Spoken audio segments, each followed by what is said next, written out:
How was your Easter? Because mine was magical. Except for the part where I spent more than 20 hours analyzing the documentary and my eye even started twitching like this. It was magical. Just kidding. I love doing the analyses.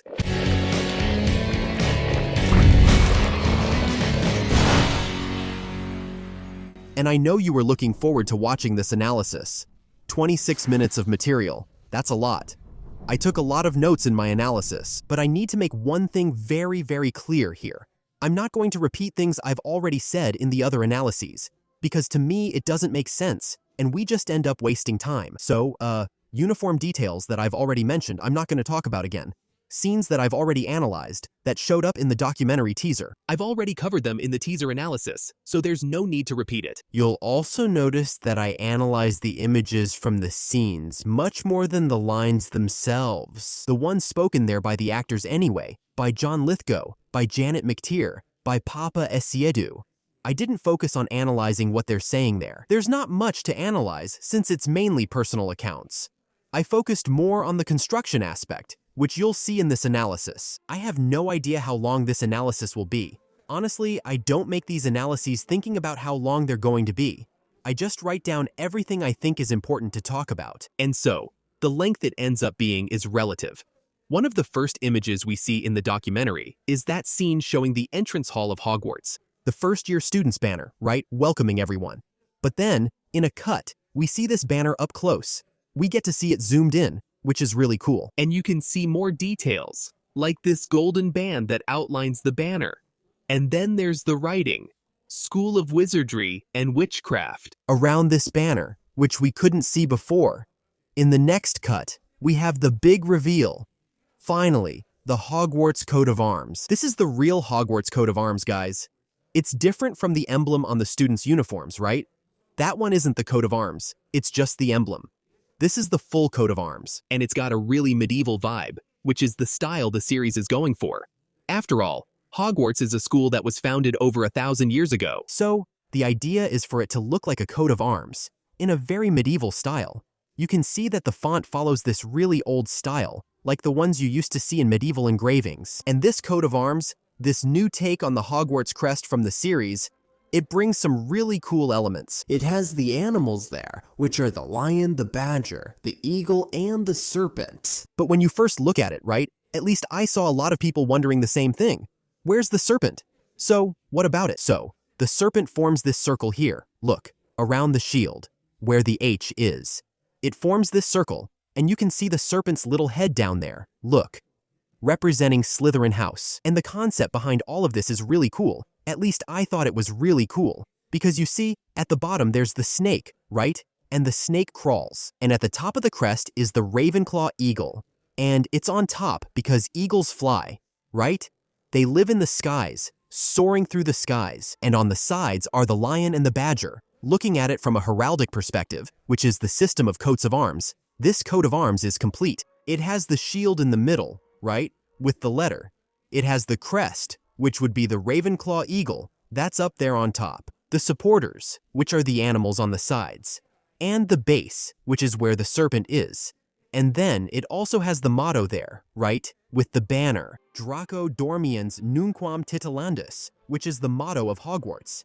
And it means never tickle a sleeping dragon. And there are also some branches of leaves there. You can see some branches of flowers there on the coat of arms. I'm not sure if in this specific case, that branch would be from the plant that is the symbol of Hogwarts, which in our language, in our book here in Portuguese, was adapted to Capixingui. But it's not that plant, okay? That was just an adaptation the translator made here in the book, in our language. This plant, which is the symbol of Hogwarts, even has a name that's very similar to the school, which is Hogwarts. This plant, Hogwarts, is also known as St. John's wort, so it's very likely that the plant on the crest is a Hogwarts.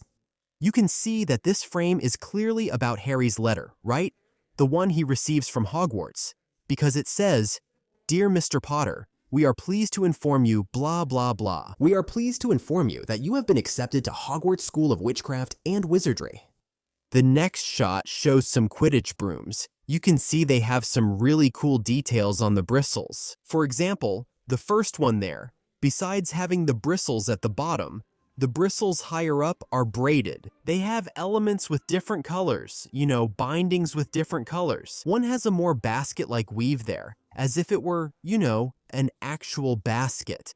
The other one has leather details there on the bristles. So they're different from each other, but always following this more rustic look, that real witch's broom vibe. Then, the next scene shows a shot of a Quidditch uniform fitting, right? You can tell by the fabric there that it's not the final outfit, not the final costume the students wear, It's still pretty unfinished there. It's just a sample. And then, you can see the costume without the cape, the back part of the uniform, right? How it looks. There's this kind of brownish part that kind of looks like leather on the lower part of the uniform. So, the documentary shows an aerial scene of a place, which is Edinburgh, the capital of Scotland. There's Edinburgh Castle right there on that hill, which they say inspired Hogwarts. The next scene shows King's Cross, King's Cross Station, and then narration starts, saying that some stories leave a mark on us, and so on. It shows fans there at King's Cross Station, fans taking pictures. This statue of Harry is in Leicester Square, which is a square in London that has several famous statues from well-known movies. There's Mary Poppins, there are several others there, and there's this statue of Harry Potter, which is amazing. And then, we go to this scene inside the Dursleys' house, with Mara, who's the art director, opening the cupboard under the stairs, right? Opening the little door. And now, you can see in more detail a picture that, in the teaser analysis, I said looked like baby Dudley. But actually, you can see that it's a picture of a boat, a caravel, Nothing to do with baby Dudley. Anyway, in the analysis, I look at things and try to make connections there. But not everything is 100% accurate because a lot of things are out of focus, they're far away, right? Anyway, the pictures on the sides are of flowers, right? On both sides. And then, here's where things get interesting in Harry's closet, because it shows Harry's closet from another angle. We see some things that we had already seen in the analysis. The Eagle magazine there, the vacuum cleaner, the drawing of the motorcycle. But the drawing of the motorcycle has a more interesting detail now. Because look, the motorcycle is painted green, and the light coming from the motorcycle's headlight is green. That's really cool, because Harry has a dream about the flying motorcycle, which is mentioned in the book. And he also talks about a green flash, that he always dreams about a green flash. And then, here, he kind of mixed that in the drawing, The motorcycle with the green flash, because those are the things he dreams about. So it's really cool that you could see the color there. Now, going over here to this wall that's full of collages, full of stuff. I'll start from the top. We have a picture of a skateboarder there. A drawing of what I believe is a self-portrait of Harry himself playing soccer that he made there, with a guy on a bike and all. And now, we're getting to some interesting things.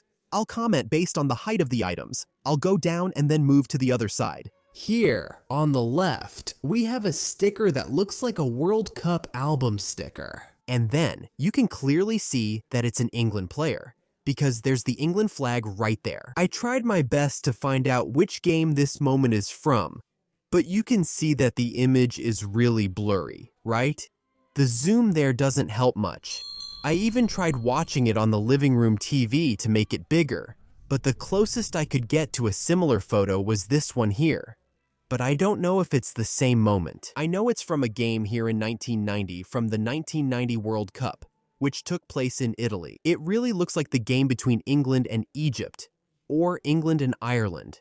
Here's another sticker, the one that's in the drawing there of Harry. There's another sticker of a player who's wearing a red uniform, and it's also from England. There's a little flag down there, look, that you can see. And the point is, can we tell that this sticker isn't from the 1990 World Cup? Because in the 1990 World Cup, England didn't wear the red uniform in any of the 7 matches they played.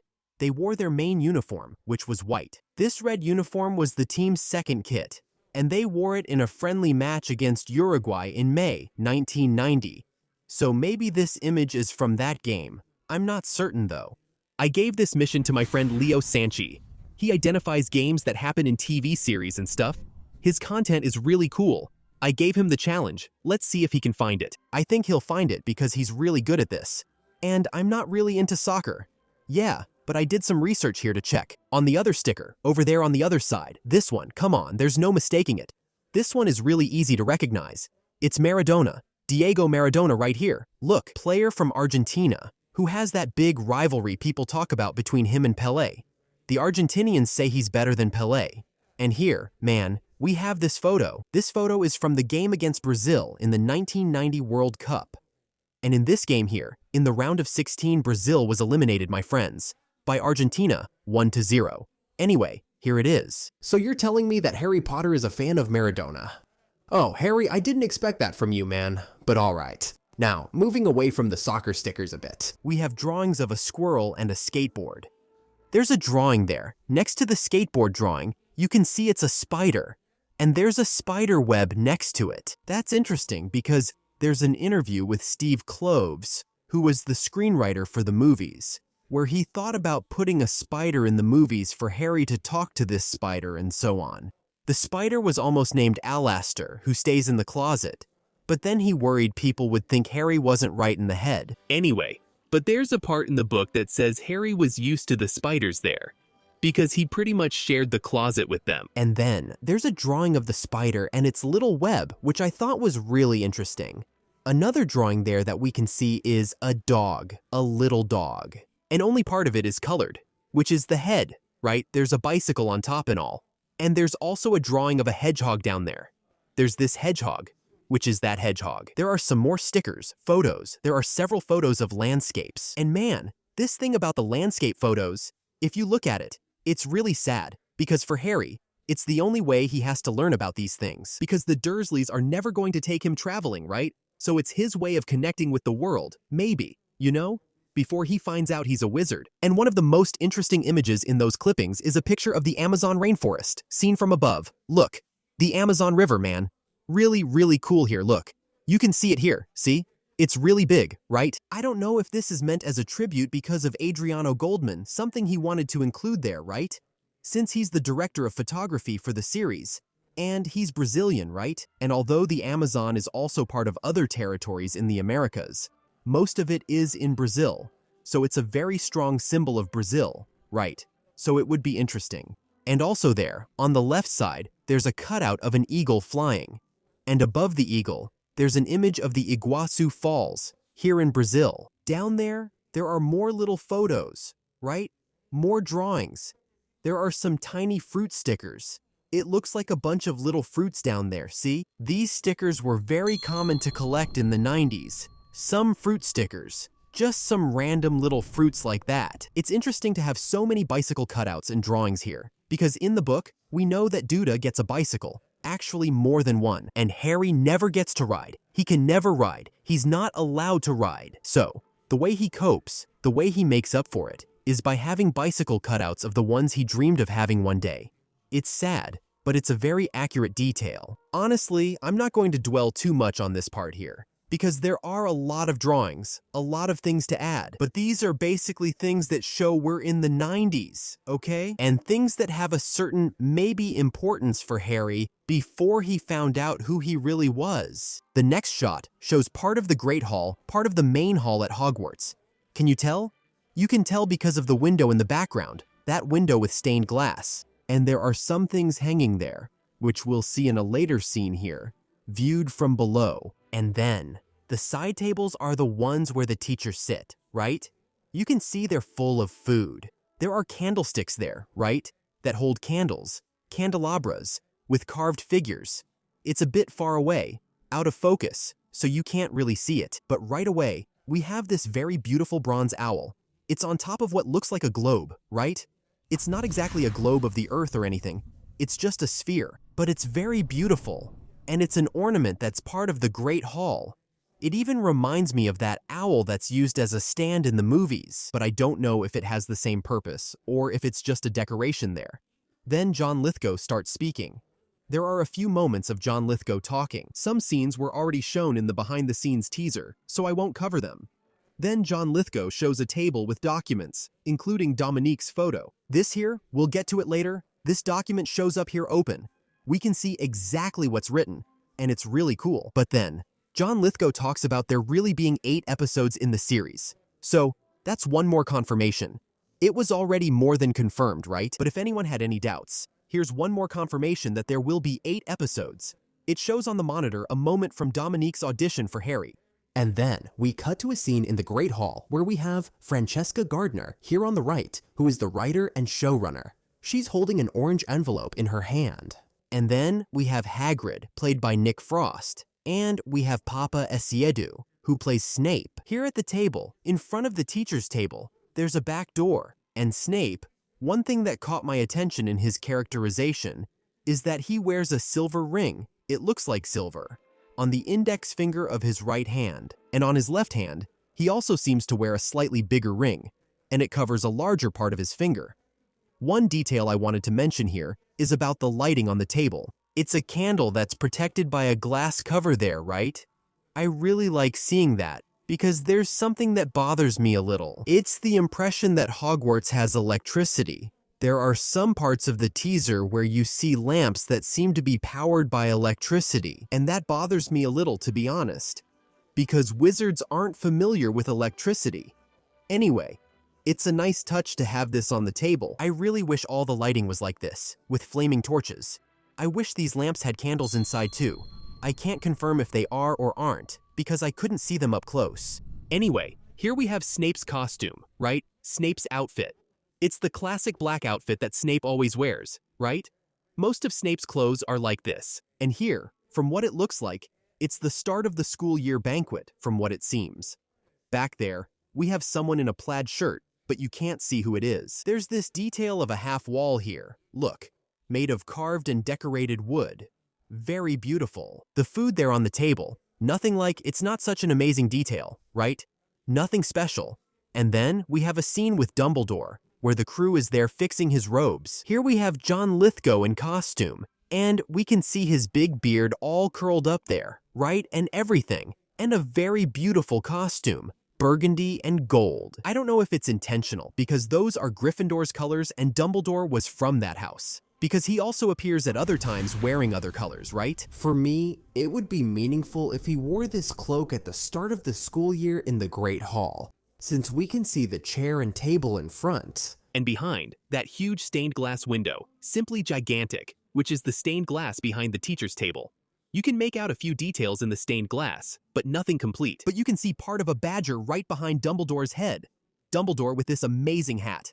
I think Dumbledore's costume is incredible, amazing, really colorful. There are several moments when he wears really unusual clothes like that. The half-moon glasses look really cool. Dumbledore also has rings on his fingers, both on his left hand and his right hand. And then we have a scene with Minerva, right? A cut to Minerva, to Professor Minerva McGonagall. And there's not much to say here. She's also in the Great Hall there. Then, to her right, you can see more of the badger-stained glass in the window. You can clearly see the shape of the badger there. This scarf she's wearing around her neck, I got confused. I'm not sure if it's part of the costume. I guess maybe it's just something to protect the costume from her hair. Like, you know, to keep her hair from touching the costume. I'm not sure if she wears it in the scene. We'll see when the series comes out, but that's the impression I got. And then, the documentary shows a shot of Janet McTeer, John Lithgow, and Pope Essiedu sitting there, talking with the production team. The next shot shows part of platform 9 3/4, the clock there on the platform. The Hogwarts Express. There's not really much to analyze here, it's just passing by. And then it shows. This is really cool. It shows this arch here with platform 9 3/4 written on it. Which is exactly the lettering, the writing that's on the arch when they enter. When they go through the King's Cross barrier. The platform barrier there that separates, you know, King's Cross from platform 9 3/4. It has exactly that iron arch that's described in the book with the name there. You know, platform 9 3/4. I thought the way they did that was really cool. And all of this, we're still half an hour before the show's intro even starts, right?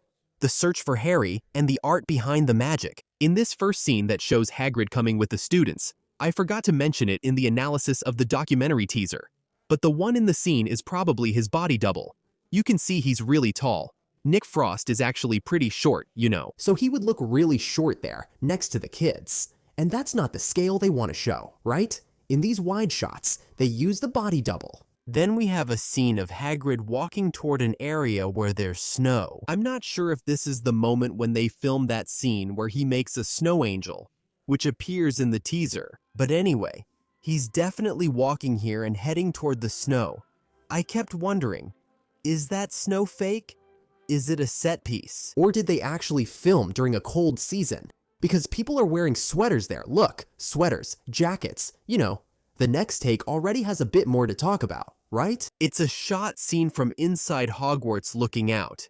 We're seeing a corridor there in Hogwarts, a window that possibly looks out onto a courtyard. It seems like a detail of the windows really resembles the details of Hogwarts from the movies. But that's because the version of Hogwarts from the movies is inspired by real places, right? In that kind of Gothic architecture you find there in Oxford, at Durham Cathedral.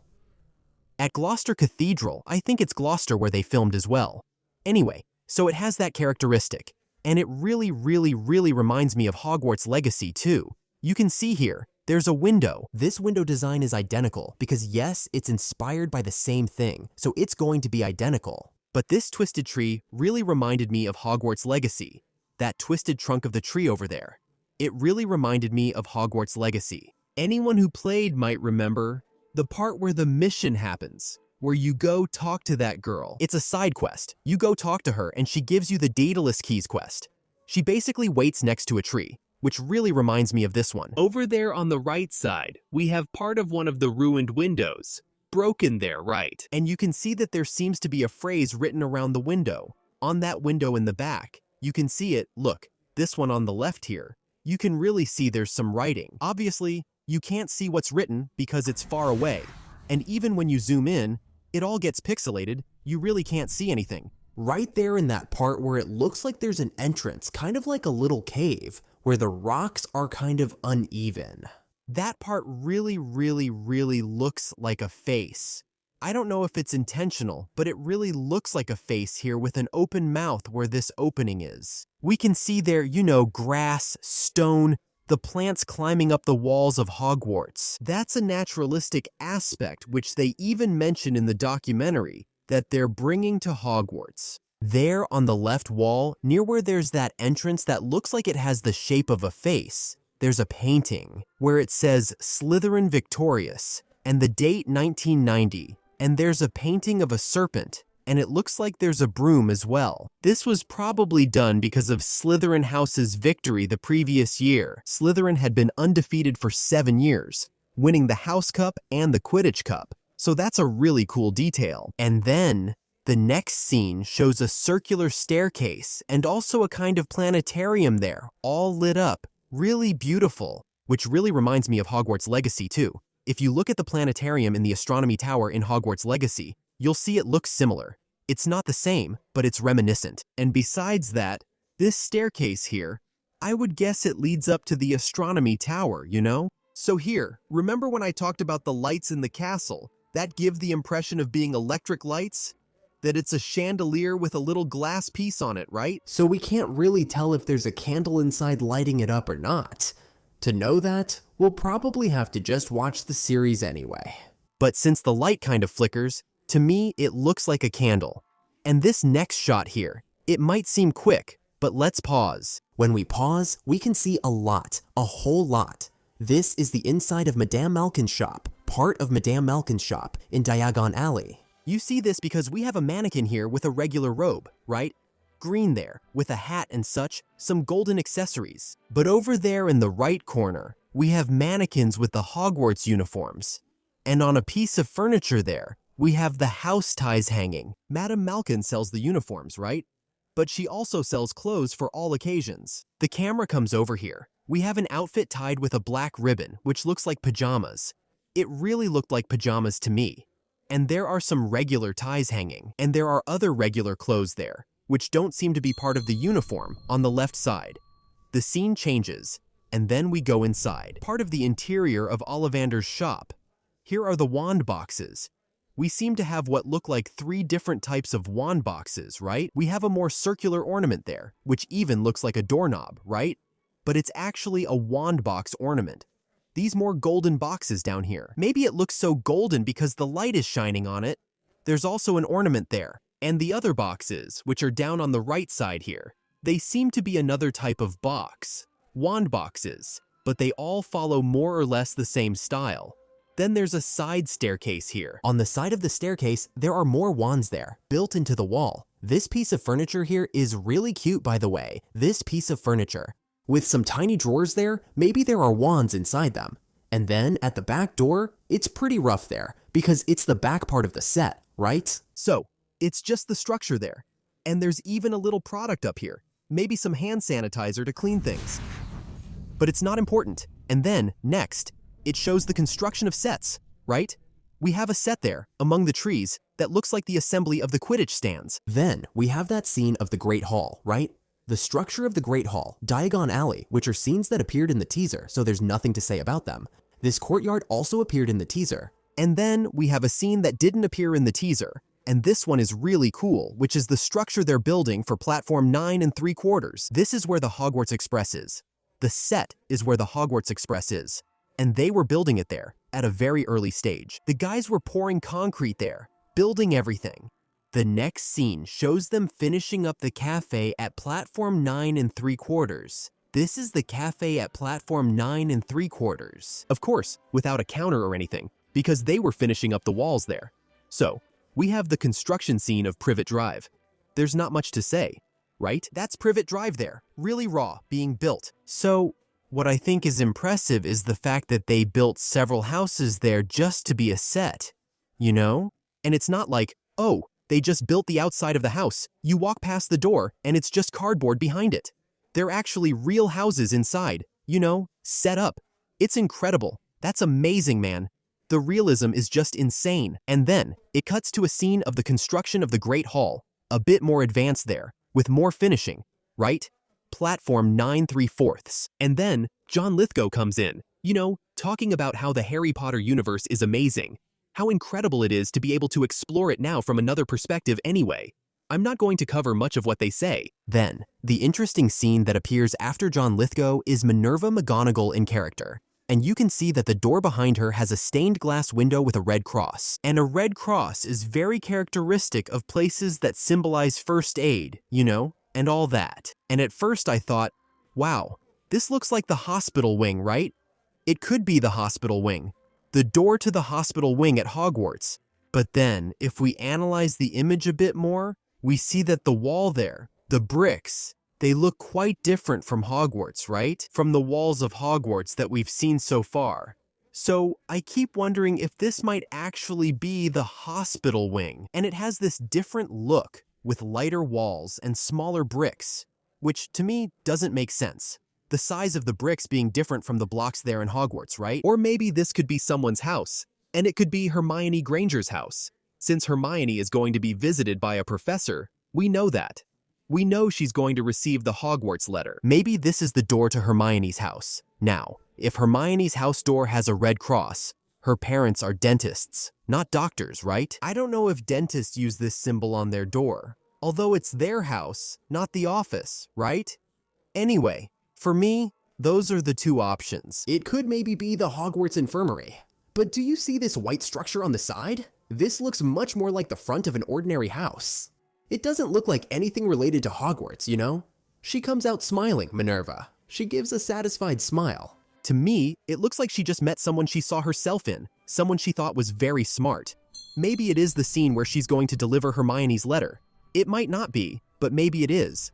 My guess is that it is. The next scene shows the teachers at the table. But we get a little glimpse of Flitwick. You can see his clothes. His cape is blue. Following Ravenclaw's color, since he's the head of Ravenclaw, it makes sense for him to wear blue to honor the house he's proud of. He also wears glasses, as shown there, and you can see that the characterization on his face looks very natural. There's no mask, no prosthetics, nothing like that as he has in the movies, right? In the first movies, he does. In the second movie, he has a very different characterization there, right and all. But here we see that he's just a teacher with a very calm and very human appearance, right? Different from the appearance he had in the movies. Here, it looks like his hair is just grayer. I think that's part of the characterization. And then, in the middle, we have Professor Sprout. She's wearing yellow there, right? which is the color of Hufflepuff. She's the head of Hufflepuff House, so her clothes have a more earthy tone. Right, the part that's over the yellow. Anyway, it makes a lot of sense because she's the herbology teacher. And then we have Papacito there, right? Snape. And Snape, they don't care. He's not wearing his house color. No, he's wearing black clothes, which is what he always wears. All his clothes are black. It's like me with 50 black t-shirts in my closet. Anyway, you can see that the button on Snape's clothes looks like an eye there. Really cool. It's important to mention that he's smiling here, okay? But that's just because it's a behind-the-scenes picture. They're not in character or anything like that. I saw an account on Twitter saying, "Oh, since when does Snape smile?" Anyway, he's behind the scenes here. He's not acting. And Snape smiles at several moments in the books, so it doesn't make sense. In the back, there's that half wall, and we can see there are a lot of sculpted trees, right? Plants, things like that. And then, in the next cut, we have Hagrid holding his little lantern there at Hogsmeade Station, and he's also wearing his little hat. And man, I can't help but notice this girl yawning here, right there, inside the train. She's just letting out a huge yawn there. Once again, it's worth highlighting this moment here. Hagrid is wearing a different outfit from when he's with Harry over at Diagon Alley. You can see the shirt is different, and the vest he's wearing is different too. This shows these are separate days, and in the series we'll see Harry return from shopping, visit the Dursleys, and then go to Hogwarts. At this point in the documentary, it moves on to the part with the two women there, the casting director and her assistant. So, they say that the trio, the first auditions were for these roles, right? For Harry, Ron, and Hermione, and that they lost count. They stopped counting after 40,000, which was the number of kids who signed up to audition. So, they watched everything, but they stopped counting after 40,000. Man, that's a lot of kids. That's a lot of kids. So, they start by talking about Alistair. And now I'm actually going to say the boy's name correctly, because until now I was calling him Alistair, like he was some guy from Sao Paulo, you know. And Alistair, right, with a really strong Sao Paulo accent. But the boy's name, the correct pronunciation is Alistair. Alistair, that's how you say his name. Alistair, they did his audition in Manchester, and during his audition he told a little story about his mom not wanting a dog. And he says it was a bit unfair and all that. The director said she found Alistair funny and charming the moment she said go for him to start his audition. Arabella did her audition in London. The team traveled to these places to audition these children. They received the videos, and then they traveled to these places to see these children auditioning in person. And Arabella went to London for the audition. She recited the poem Invictus. And then, while she's talking about Arabella, we find out that at the audition, she asks Hermione to act out a scene from the series where she's telling her own parents about Harry and Ron. So, we'll probably have this moment in the series where Hermione tells her parents about the new friends she made at school, right? She'll be talking about Hogwarts, maybe during Christmas break, or maybe when she meets her parents at Platform 9 3/4 after the school year anyway. But we're going to have that moment. And then, the art director said she thought the way Arabella did it was really cute because she gives a little laugh, and in that laugh, she kind of snorts. You know, she gives a little laugh and makes a snorting sound, which is something natural for her. And then, she liked that, and she sent that exact take to the director and the showrunner, and then she was chosen. So, the snorting sound was essential for Arabella to be chosen as Hermione. As for Dominic McLaughlin's audition, it was done in Glasgow, Scotland. Dominic is Scottish. You can really tell by his accent. His accent is even a bit different from the other kids there. And Dominic, he recited a poem he wrote himself, an original poem. How cute is that? He wrote a poem that talked about his weekend. And then, at this moment, it's cool because the casting director reads a sheet with the requirements for the actor. And then, she says that Harry was lonely, melancholic, that he didn't trust adults, and that he was much more like the Artful Dodger than Oliver Twist. And maybe some people didn't get that. Those are characters from Charles Dickens. That story tells the adventures of a young orphan. And Oliver Twist, he's very naive. He's very innocent, you know? I mean, not foolish in a bad way, but really just naive. While Artful Dodger is more street smart, he knows how to get by. So Harry has much more of that characteristic. Like, he goes through a lot and all, but he manages, he's a survivor. And then we have a scene showing their table there, and there's the casting call flyer for the series, right? You can see it there in the corner. And there's a paper where you can see some really cool details about Harry's characteristics. You can see there are initials there, right? Before each sentence. And those initials, MM, DH, and FG. MM is Mark Millard, who is the director. DH is David Heyman, who is the producer. And FG is Francesca Garner, who is the screenwriter and showrunner. And then, Mark Millard says the following in the first sentence. I would like to see an introverted and sensitive interpretation, but also an animated reading of E.T., as if Elliot had just gotten the biggest surprise. I want to see dynamic range. E.T., come on, who hasn't watched E.T. the Extraterrestrial? And Elliot is the little boy, right? Who becomes friends with E.T. there anyway. He wanted, in the audition, an interpretation of this character, right? To play the role of Harry.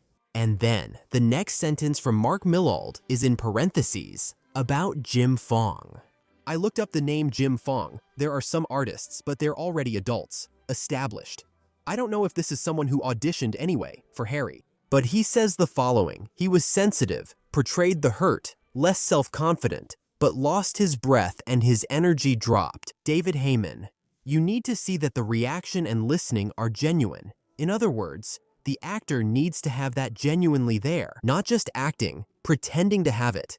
Francesca Garner, from the writer's room. In the books, Harry's hair is always wild. That says a lot about his personality. There's a wildness in him that can't be contained by suburban life.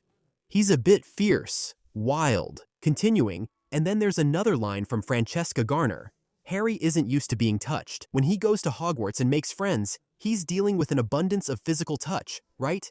There's a lot of physical touch, and he's dealing with that. And then, she also adds, he's used to nobody caring about him. And there's a freedom in that. That might explain why he sometimes puts himself in danger. His journey in the first season is about learning what friendship is.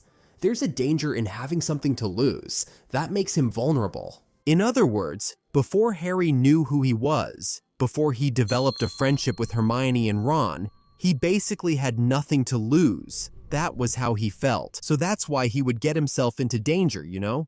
Things like that. She also says, he feels more comfortable with the idea of making enemies than making friends. He's not used to having people who support him or are by his side. Harry is very skeptical about the adult world. You can see a natural defiance in him. Obviously, he grew up with the Dursleys, right? There's no way he could really trust. And then Francesca Garner says, right, looking for someone who's closer to Artful Dodger, more street smart and clever than Oliver Twist, who's the naive one. And then, in parentheses, seen, for example, in the way he talks back to Snape.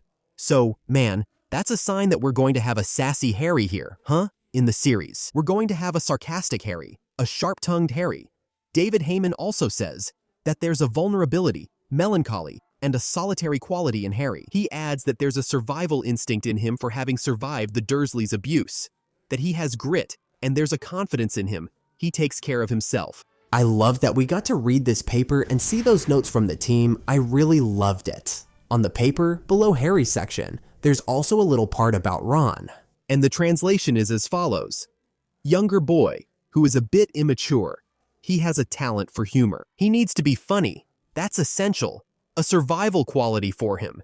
He doesn't always have to crack the biggest joke. It's through humor and ironic comments that he stands out and finds his place in the trio. The opposite of Harry in his family dynamic, used to being left out, forgotten. He's also used to sharing everything, much more relaxed with boundaries than Harry. Loyalty to the core group, an element of family and betrayal. His doubt about his own feelings, which contrasts with a warm and loving family. People usually underestimate him in the new world.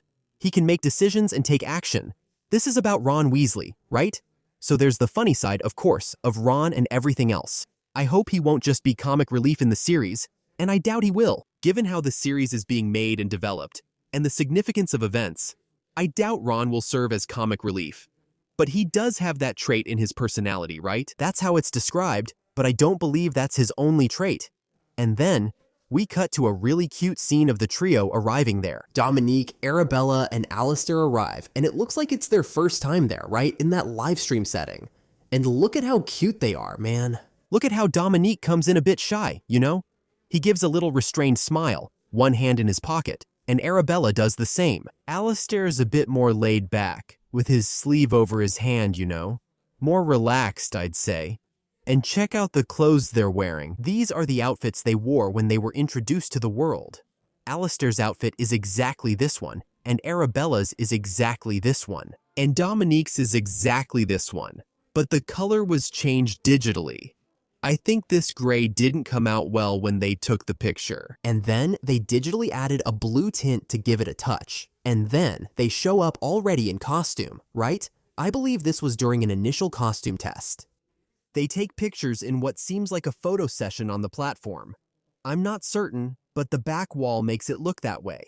And then, Dominique is wearing a plaid shirt and glasses, dressed as Harry, Arabella as Hermione, and Alistair as Ron. Notice that on Hermione's shirt, in this first look of theirs, there's the alphabet, and that's really Hermione's style, right man? She's really like Hermione. She's super smart. She loves to read. So having the ABCDE on her shirt, to me, makes perfect sense. And that relates to her personality. And now, things start getting really interesting, man. Really interesting. In the next shot, we have some concept art. And on the right, we can see the place where the scenes from Godric's Hollow were filmed. You can tell because we saw that the images leaked, right? Some people took photos there anyway, they're exactly like the concept art. And then, we have some fireworks, which look like fireworks in these images, right? But actually, they're spells cast by the wizards celebrating Voldemort's downfall. We'll see that. We've already seen it too, because there was a leaked image of a wizard on the rooftop. A wizard on the edge of the mountain, casting a spell into the sky. We're going to have that celebration there. And then, we also have a scene that's very similar to what we interpreted with James and Lily running away and waving the wand on the bridge, creating a practical spark effect there. But maybe, looking at it from this perspective, in this concept art, it's not James and Lily running from Voldemort. Maybe it's two young people celebrating Voldemort's downfall. I don't know. What do you think? What do you guys think? Hey, put it up there, Eric. The concept art and the scene there by the fence where they pass by casting a spell. It's exactly the concept art of this moment being filmed here. Could these be James and Lily? Or could they be two random young people, two random young wizards celebrating? And then, the next scene shows what seems to be the candy trolley from the Hogwarts Express, right? And then, we have some very interesting candies. We can see here on the right side some feathers that are probably sugar quills, or sugar plums, which are sugar feathers. Those colorful ones over there, that look like wands, are probably licorice wands. This jar, full of what look like eyes, is some kind of candy that I, at least, don't recognize as any candy shaped like animal eyes. But anyway, they also end up creating things for the series, right? In the background, we have a lollipop that looks like a yellow dragon. It looks like a yellow dragon lollipop, right? Then we have this box of a candy called Runstone Ripple. It's not a well-known candy, at least from all the research I've done. And from everything I remember, it's not a well-known candy. Unless the name is cut off, right? And then, really, if the name is cut off, there's no way to know. And then we have a little candy in an orange wrapper, which are spicy little devils. That's the candy written there. Look, you can see the shape at the end. Two P's, imps and MPs. It's pepper imps, spicy little devils. So, there are those jelly slugs on a stick. There are these really weird lollipops here, with some really strange shapes. I can't tell if they're insects, flowers, stains, or what they are. But they're weird. We have the crunchy nougat here. Look, red. After the pepper imp box, orange, there's a box in the middle there. And then, there's the nougat. There are some candies more hidden over there, but you can't see the name, because the other candies are in front. So, really, you can't see the name. Believe me, I tried a lot. And then, man, the next scene shows what seems to be part of the chest that holds the Quidditch balls, because we have the golden snitch, a little part of it there, and the house emblems. There's Ravenclaw, Gryffindor, Slytherin, and Hufflepuff. The one you can see most clearly is Slytherin's. They're really simple emblems, just the animal and the house name on top. And then, on the golden snitch, there's a really cool detail that you can't see well here, right? You can't see it well here, but there's a really cool detail. You'll be able to see it in the next scene here. Look, which shows the whole snitch outside the box. It's this detail that looks like there's a little paw on the snitch, you see? You see that it's sculpted here, and it really looks like a little paw, like a little bird's foot. That's because the snitch replaces the golden snidget, which was a magical bird. I've already talked a million times here about the golden snidget. It was a magical bird, right? That was captured and ended up being killed. And the golden snitch, it reproduces the exact movements of the golden snidget. So, having this sculpted design here that looks like a little bird's foot, to me, that's not a coincidence. It's not a coincidence. To me, it's a clear reference to the golden snidget. And this was one of my favorite details, man. This was one of my favorite details. The next shot shows the box of every flavor beans. And then we get a really tight close-up of the every flavor beans box. In fact, it looks like we have a kind of golden bean here on the outside. And then we see the name there, right? Bertie Bott's Every Flavor Beans. That's the name of the bean. Bertie Bott created the bean. And then, look at the illustration on the Every Flavor Beans package. We have a beanstalk, a giant and a boy climbing up this beanstalk. Man, if you're not an alien, you've already heard the story of Jack and the Beanstalk. That boy who was very poor and had nothing to eat. And then, he went to sell the family's milk cow, which was the only thing they had, hoping to get some food so they wouldn't starve to death. And the guy offered him magic beans. So he takes these magic beans, accepts them, but his father gets mad at him, saying they weren't magic beans at all. He throws them out the window. And then, when he looks the next day, there's a giant beanstalk with huge beans. That's the legend, the story, the tale of Jack and the Beanstalk. In English, his name isn't João, it's Jack. But anyway, and then, as if the reference wasn't enough, right? Like, every flavor bean, Jack and the Beanstalk, both are magic beans, right? One has every flavor, the other has giant beans from a giant beanstalk. As if that reference wasn't enough, in the Harry Potter universe, Jack from Jack and the Beanstalk actually exists. I know you're really shocked by this information right now, I know. But Jack from Jack and the Beanstalk actually exists, and he's mentioned on a chocolate frog card from the Special Giants edition. On the card of the giant Bran the Bloodthirsty, it says the following, check it out. Bran the Bloodthirsty was a medieval giant who lived in a castle at the top of an enchanted beanstalk. He liked to grind the bones of his victims to make his bread and eat it with blood. He ended up being killed by a boy named Jack. That's right, it's Jack and the Beanstalk. He exists in the Harry Potter universe. There's also this reference. I'm not sure if it was intentional, but I loved it. About the appearance of the Every Flavor Beans packaging. I thought it was nice. I thought it was cool. It has a triangular shape. It follows the distinct look, the concept they developed for the series. Don't expect me to make videos comparing the movie with the series in a negative way. I'm not going to do that, really. I'm not. Some people annoy me by saying, oh, Kako likes everything. You never hear him complain. But honestly, I do like it. I'm completely open-minded about this series. I understand that it's a new production, a new vision from new artists, and it's not going to be the same as the movie. And I'm not going to get stuck on, oh, wow, the movie was way better. I'm not going to do that. If you want to see that, you can watch other people who do that. I'm not going to do it. Maybe you didn't like it. I really liked it. It's really cool. I love the reference to Jack and the Beanstalk on the packaging. I thought it was really magical. I just couldn't read what was written there, you know. I think those are the flavors, right? It says flavors, something like that. And then there are a bunch of little names here, which are probably the flavors of the little beans that are in there. By the way, I already want this package in my collection. Now, the next image shows, in a close-up, the packaging of the chocolate frogs. And man, look at the cool detail on the chocolate frog packaging. It's green with pink, and it forms kind of a flower shape. This frog concept, it imitates the Victoria Amazonica flower, right? That pink flower on top of that plant that floats on the lake. And usually, in several works, there's a frog depicted in it, right? So they followed that concept. And there it is, right? The pink flower detail and the green coloring, you know. And then, when you open it, the little frog really looks like a frog. Like, it doesn't look like chocolate, it looks like those decorated chocolates. You know those videos where guys make things out of chocolate and you think, My God, that's not chocolate. They make a motorcycle, a stormtrooper, whatever. Have you seen those videos? Anyway, the chocolate follows this decorated style. I really want to see this. I really want to see this on screen. Because man, I don't know if I'd have the courage to eat this chocolate when it really looks like a frog. But anyway, underneath it, you can see there's a little round thing there with golden details. It's probably the card, okay? This here is the chocolate frog card. Check it out. And inside, it's blue, right? With golden stripes there. I thought this packaging was really cute. I already want it in my collection too.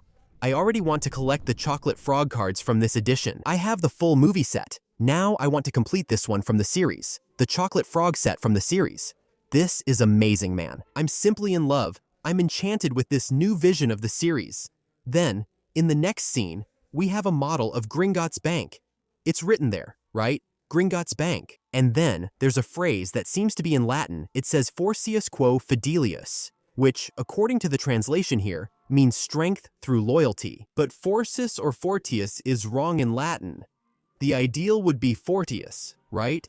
Unless it's some kind of intentional variation. And then, in this model, we have the structure of Gringotts, right?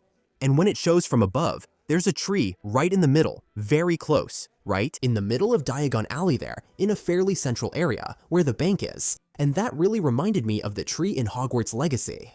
And then, the scene changes, and we have the transition to the tree built there on the set, right? I thought it was beautiful. I thought it was really, really beautiful to have this tree here in Diagon Alley. It gives more life to the place, you know? And it shows the grandeur, how Diagon Alley is huge. There's the part at the beginning where you enter. There are the shops, then it goes on, and there's Gringotts there. Man, just a tree, it's wonderful. I loved it. Those notes that appear on the Gringotts model are scale notes, right? On the door, you can see there are two people there. One person is a bit taller, and one person is a bit shorter. Maybe that's the difference in height between a wizard and a goblin there, to scale, compared to the model. And here, right, when there's the tree there, we have the scene with the real tree. And then, on the right side, there's a building with a window. And there are several globes in that window, see? Do you see there are several colorful globes? I couldn't figure out what store that is, but there are several globes there. It would be really cool if it were, I don't know, a store that sells remembralls. And then, we can see the front of a store, which is actually a bakery, right? A pastry shop called Marjolaine. You can see Baker Marjolaine written on that green storefront. It's pretty faint. You can see it there, in this shot with the tree, but later, we'll get a better view of that store. Then, the scene changes. The scene shifts. And here we have the view of the Great Gringotts Bank. Really impressive. Look at that Gringotts facade, man. Did you play Harry Potter and the Sorcerer's Stone on Game Boy? Anyone who played Harry Potter and the Sorcerer's Stone on Game Boy Color will remember that the Gringotts facade is very similar to this one in the game. It's really similar. And man, you know what else looks really similar? Have you seen the Pottermore art? Those are the illustrations based on the books made for the old Pottermore. Look at the Gringotts Bank in this illustration. It's exactly the same, man. Very similar. It's really beautiful. I thought it was really beautiful. Really, really beautiful. And then we have some details to notice here, like there's a number there, right? 1474. That's the year Gringotts Bank was founded, okay? That was the year Gringotts was founded. And something really cool, I want to make a comparison here. The Wizarding World Indirect Profile noticed that in the History of Magic class, there's that projection of Hogwarts. And it looks like the castle has soap on it, right? A historic event called the Soap Blizzard happened. And right after this soap blizzard, the wizarding economic bubble burst, which caused several products to lose value, and this led to the creation of Gringotts. So, the soap blizzard happened in 1348, if I'm not mistaken. Let me confirm the date. 1378. The soap blizzard was in 1378. Then there was this burst of the wizarding economic bubble, and years later, Gringotts was founded. These events happened before Gringotts was founded. It's interesting to see the date and know it's when the bank was established. This door here, we can see, right, that it has these superimposing pillars. They look a lot like a Greek temple, a Roman temple, and then we have, I at least got the impression that we have more than one door. And in the books, we really do have more than one door at Gringotts Bank. There's the first bronze door, there's the silver door, and so on. With the warnings there, right. Beware thief, you have been warned. If you're looking for a treasure you didn't bury. Anyway, right. And then we have those globes on the side, right? That are on that side. I don't know if those sides are really part of the bank. Maybe they're other stores, but anyway. There are those balls on the window, those globes on the window. Then there's a zoom in on the sign, Gringotts Bank. And then it cuts to a scene that shows the interiors, possibly the interiors of Hogwarts, right? Some part of the school. We see a staircase that goes up to a little corridor, which has some windows. Windows here on the left side, with wooden shutters. Right, wooden window panes. I don't know if that's the right name for it. Because window is the opening itself, right? What's the name for that? Window, right? The name is window. Anyway, there must be a specific name for it. Then you see, right? The staircase is really ornate and all that. And this part on the right goes down to another room. We have the lights here, right, in this cute style, with a little chandelier, you know, made of glass. I would prefer if it were candles on display. I think it would give it more of a castle look. But anyway, I don't think these chandeliers ruin the vibe that much. They actually add to it. Personally, I think if it were candles, it would look more raw. Maybe it would give more of an old-fashioned feel, you know? And up here, in this part that has kind of a mezzanine, you can see that it looks like there's a painting of a unicorn with a person riding it, which is quite an achievement, because it's really hard to ride a unicorn. And then we go to a shot, my friends, of the Leaky Cauldron. The entrance to the Leaky Cauldron has a sign here on the side with some, you know, some writing here, some posters stuck on, torn here, including part of the Nirvana poster that was on the pole over there from the 1991 tour. It's torn here, right? The Leaky Cauldron. This first view we get, you can see that this side looks much more luxurious, much cleaner than the other side, which was the side revealed during the set visit that's in my set visit video, which is the side where I'm at the counter. That side is dustier. It has more of a witchy vibe. This side here is more luxurious. In my opinion, it looks more ordinary to blend in. Since this is the door that opens onto the street, right? So there, maybe that's a muggle-repelling charm, right? Something to avoid raising suspicion. Then we have a cut, and it shows a bottle. Actually, 3 bottles on the counter of butterbeer. This bottle is made by Owen Sweeting and Company, and it's written there, right? Butterbeer, the authentic butterbeer made with the best buttery caramel. And then it says Willow Hogsmeade. It's probably the place where this butterbeer is made, and this butterbeer has been made since 1550. There, a little behind the beer, there's a tap handle, a draft lever, which is very common in pubs where you pull it, and it has the drink's brand on it. The next scene shows a painting on the wall there in Diagon Alley, part of Diagon Alley, and it's an advertisement for the Leaky Cauldron. There it is, Leaky Cauldron, rooms for rent, because the Leaky Cauldron isn't just a bar, it's an inn. In fact, Harry stays there. And this sign, really cool, from Diagon Alley. I thought the concept was awesome because it's not a sign that's on one side of the wall, it's on the corner, diagonally on the wall, you know? I mean, Diagon Alley. I thought it was cool. I like these concepts. Man, you see the detail that catches my attention. I really pay attention to these little touches, you know? Like, look at the moss on the wall, you know? Look at these details of moss on the wall, how weathered everything looks. All of this is really cool, man. It's really cool. This scene shows the crew there, right? Some wizards in costume. Here we see a wizard who's behind the art director. He's wearing black clothes with yellow details. Back there, a witch in red clothes, right. And here, Marjolaine. The Marjolaine shop appears. The shop window, which is a candy shop, sweets anyway. The coolest thing is that, man, there really is a Marjolaine, a bakery called Marjolaine, but it has nothing to do with Harry Potter. She's a woman who makes cakes, and her name is Marjolaine, and that's her job. Anyway, the next scene shows the one we already analyzed in the teaser, right? There's the herbology shop, Adeline's clothes, and so on. The owl shop is next door. What we see again from this plant shop are these mushrooms moving around in that bowl. That's really cool. Man, Diagon Alley is so lively, you know? It's really alive, everything moves, everything is a practical effect. That's really cool, man. We cut to Privet Drive and we get right to the sign, right? Privet Drive. By the way, Do you guys know why it's called Privet Drive? It's called Privet Drive exactly because of these little plants here. Look, this plant that's behind the sign. This type of hedge with plants is called privet. That's why it's called Privet Drive. Then we get an overview of the street. Very, very impressive. It's amazing how they built everything, right? Incredible. All these houses built here. It's amazing. Incredible. Like, it doesn't even seem like there were leaked images at the beginning, which were some of the first pictures to come out of this set under construction when it was still really rough, right? Look at all this now that it's finished. It's amazing. Incredible. Incredible. Incredible. And here, this is the Dursleys' house, right? In front of the Dursleys' house, you can see the house has some little plants there, which the Dursleys like, right? They like to brag about their garden and all that. And the house has this little wall here, and I can already, picture Minerva McGonagall sitting on this wall, stiff, all stiff, waiting for Dumbledore to arrive here at night. And then you see that the car here in the garage, right, is Walter's red car. This is already a recording from the 1991 scene. Because the car that Walter has in 1981 is a green car, but older, right? This red car here is the same car that appears in the scene where they film when they're going to get the little boat. Over there on that coast, where there's that beach with Walter all crazy, hugging the guy with a package in his hand that's a rifle.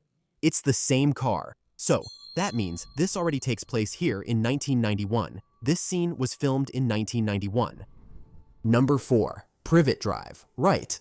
Mr. and Mrs. Dursley were proud to say that they were perfectly normal. Thank you very much. Man, I don't know if these two little flowers are here just because, for me, two little flowers, Petunia and Lily. The sisters have flower names, so we have this subtle detail here. Lillian, right. Literally, Lily in English, right? The name Lily means lily, and then Petunia is the name of the plant, right? Lily and Petunia. So those are the names of the flowers, Lily and Petunia, Lily and Petunia. So, for me, these two little flowers here represent that, this connection. Harry is left at his aunt's house because of the blood connection. Her accepting Harry there would seal the protection based on Lily's sacrifice spell. So, for me, this little flower here might seem like nothing, but to me, it represents that. Here, see? The car in the garage right now. When the director of photography shows up, she's already in different clothes, a beige outfit with red details. The car that's in the Dursleys' garage is already a different one. It's a dark, boxier car. It's probably already that green car we see Walter driving out of work, honking at the wizards in that scene that leaked from the filming. And then we see a picture frame inside the Dursleys' house, right? Of Dudley. Little Dudley there. Birthday. He's blowing out candles. He's holding what looks like food in his hand. He's really little. He's a baby. A picture of him when he lost a tooth. A picture of Petunia holding him in her arms. And this picture here, look, where he's playing with a racket, a little ball, was taken in the backyard of the house. In the back part of the house. This one here. This picture is in the back part of the house there. This setting here is at the back of Privet Drive. And this next image, my friends, when I saw this, I went crazy. When I saw it, I went crazy. We have a photo of Petunia and Walter's wedding. Look at Walter's mustache, the most boring gray suit in the world. And we have none other than Petunia and Lily's parents. Next to Petunia, Mr. and Mrs. Evans. And next to Walter are Walter's parents. Look at that. We've never even had a mention of Walter's parents. And in the series, we're going to see them there, at least in a photo, right? Look how Walter's father and Walter are practically the same person, with the same color suit, with the same mustache. Like, they're the most bland and boring people possible, totally square and dull, you know? Petunia, man, the actress who plays Petunia is really cute, man. She's very pretty. Anyway, there's a really cool thing, a really nice detail here. Petunia's mother's clothes, Mrs. Evans, are the only floral clothes. Okay. They all have a flower on their lapel, right? But her dress is the only one with a pattern. And, my friend, she's the mother of two flowers, two girls with flower names. Petunia is a rotten flower, right? It went bad. Something went wrong with her. She's the trampled, messed up flower. But they're two flowers, so she's wearing a patterned dress.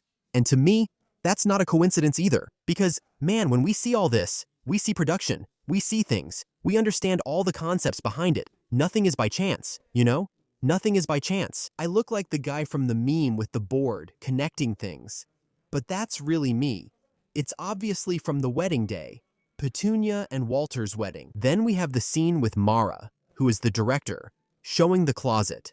That's that scene at the beginning, which I've already analyzed here, right? She appears in one of the scenes during the episode's narrated introduction. Before she enters, before the camera goes into the closet, we can see a little bit of that table where Walter is sitting in the trailer there. There's a fruit bowl, a kind of salmon-colored curtain back there. Nothing special. And then we see a model of Privet Drive. It's number 4 Privet Drive and all that. And in this model, we can see Hagrid on the motorcycle. And Dumbledore and Minerva there. Look, probably, you know? You can tell it's a motorcycle there. So we know, motorcycle, Privet Drive. It's Hagrid taking Harry and the baby. The houses that are in blue are the ones made with a green screen, right? With chroma key, or blue screen, in this case. So the model scene there of Privet Drive switches to one of the house options there. Privet Drive, house type 3, right? Because obviously, they do several tests, right? To see what will actually be used in the final version. There's even a little person at the door of the house there. Then the image goes to Diagon Alley, passing by those images we've already analyzed, right? Of the extras there next to Flourish and Blots and so on. It displays the book pages on the ceiling, as we mentioned earlier. And then, this time, it shows the full Ilops Owl Emporium sign there in Diagon Alley. You could see the facade, the whole sign, right? Very beautiful, by the way, okay? Very beautiful, by the way. Just to reinforce, this is the shop where Hagrid buys Hedwig for Harry. In Diagon Alley, when they go there to buy the supplies, the scene shows the facade of quality Quidditch supplies. Quality items for Quidditch. This is the shop where they have the Nimbus 2000 right, where they have the items, all kinds of items. And then, we can see in the stained glass there, a golden snitch, right, drawn. And in the corners, in the right stained glass and in the left stained glass, there are 3 Quidditch goalposts. Those are the Quidditch goals, right there. Look, 1, 2, 3. One bigger than the other, and also, over at the end, there's another circle. That could be seen as quaffles or bludgers, but I don't think that's what it is. Actually, over there, the other circles form goalposts, but that other one is just a little ball, really. Well, if you want to interpret it that way, you can. Then, down here at the bottom, we have 2 little flag parts that are showing up on the sides of the shop's door. And it's an orange flag. Orange flag, you know what that means, right? Chudley Cannons, the Quidditch team that Ron is a fanatic about. You can't see it completely, but you can tell it's the Chudley Cannons, because it's the only team that has the color orange. The scene cuts and shows the sign for Ollivander's shop, maker of fine wands. Since 382 BC, there's also a little plant there, a small branch coming out. Look, stuck to the wall. Unfortunately, it didn't show the front of Ollivander's shop, right? Just that small sign there. And then, there's a cut to a cameraman working there. And what's really cool is what appears, that shop in the background called the Third Eye. The Third Eye, which is obviously a shop that sells divination items, right? I thought this shop was really beautiful. Its storefront is really beautiful, and the painting of the eye there is nice. Its green color is beautiful and stylish, and it's right at the start of Diagon Alley. Because if you look over there in the corner, you can see a little part of the portal where the bricks open up. See? You can see a bit of the portal there. Look, that's a very important detail. Before the scene changes, you can see that the portal is open, right?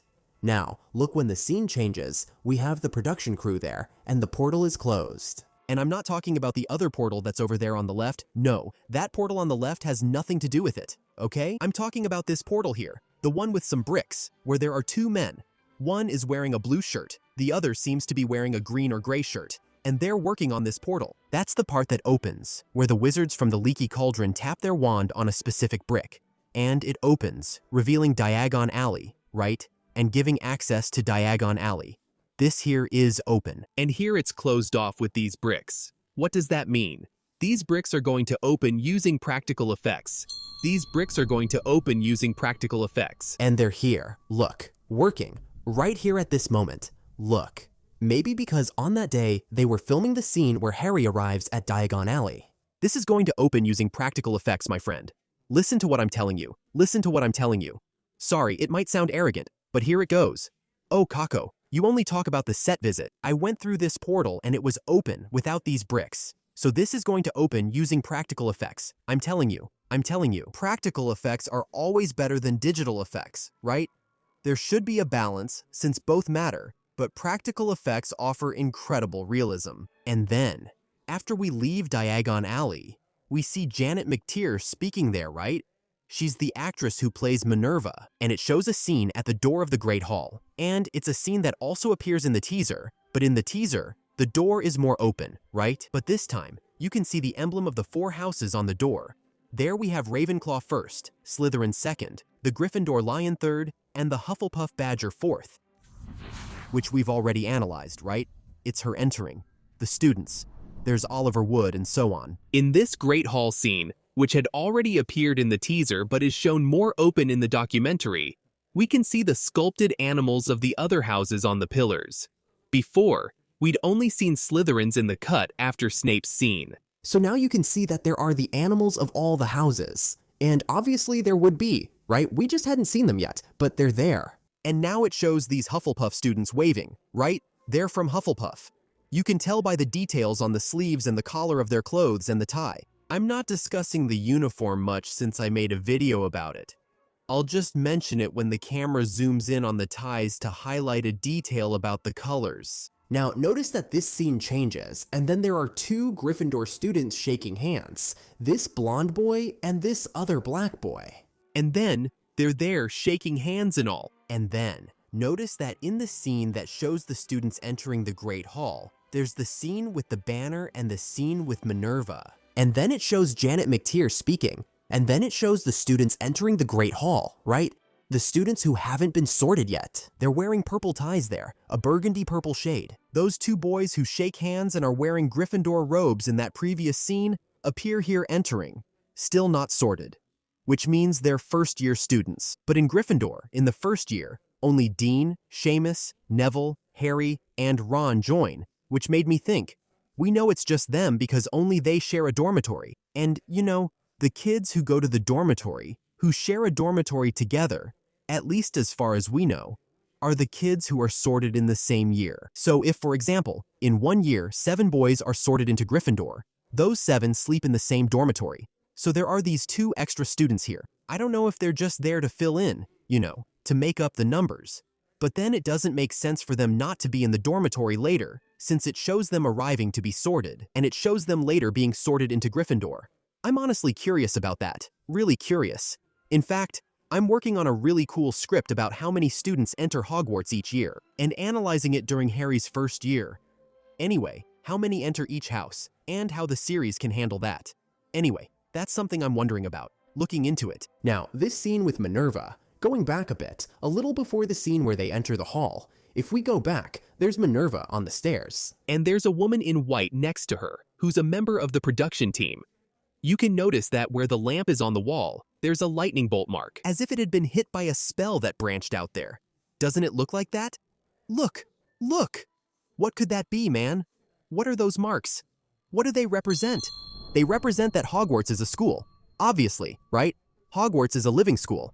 Things happen. It's a school that's 1,000 years old. There are going to be marks from events, but it would be really interesting if we knew what left this wall with this lightning-shaped mark here. In Hogwarts Legacy, there are some parts that were, it's like that part with Bombarda, where there's the mark. The first person who got hit with a Bombarda and the mark is there on the wall. But it would be really cool if we knew what this is here. Then later, right, when it shows the students coming in, there's that part with the 2 students I was curious about. It also shows some students already wearing their house robes. And I want to say that for the first time, you can see the Slytherin tie a bit better.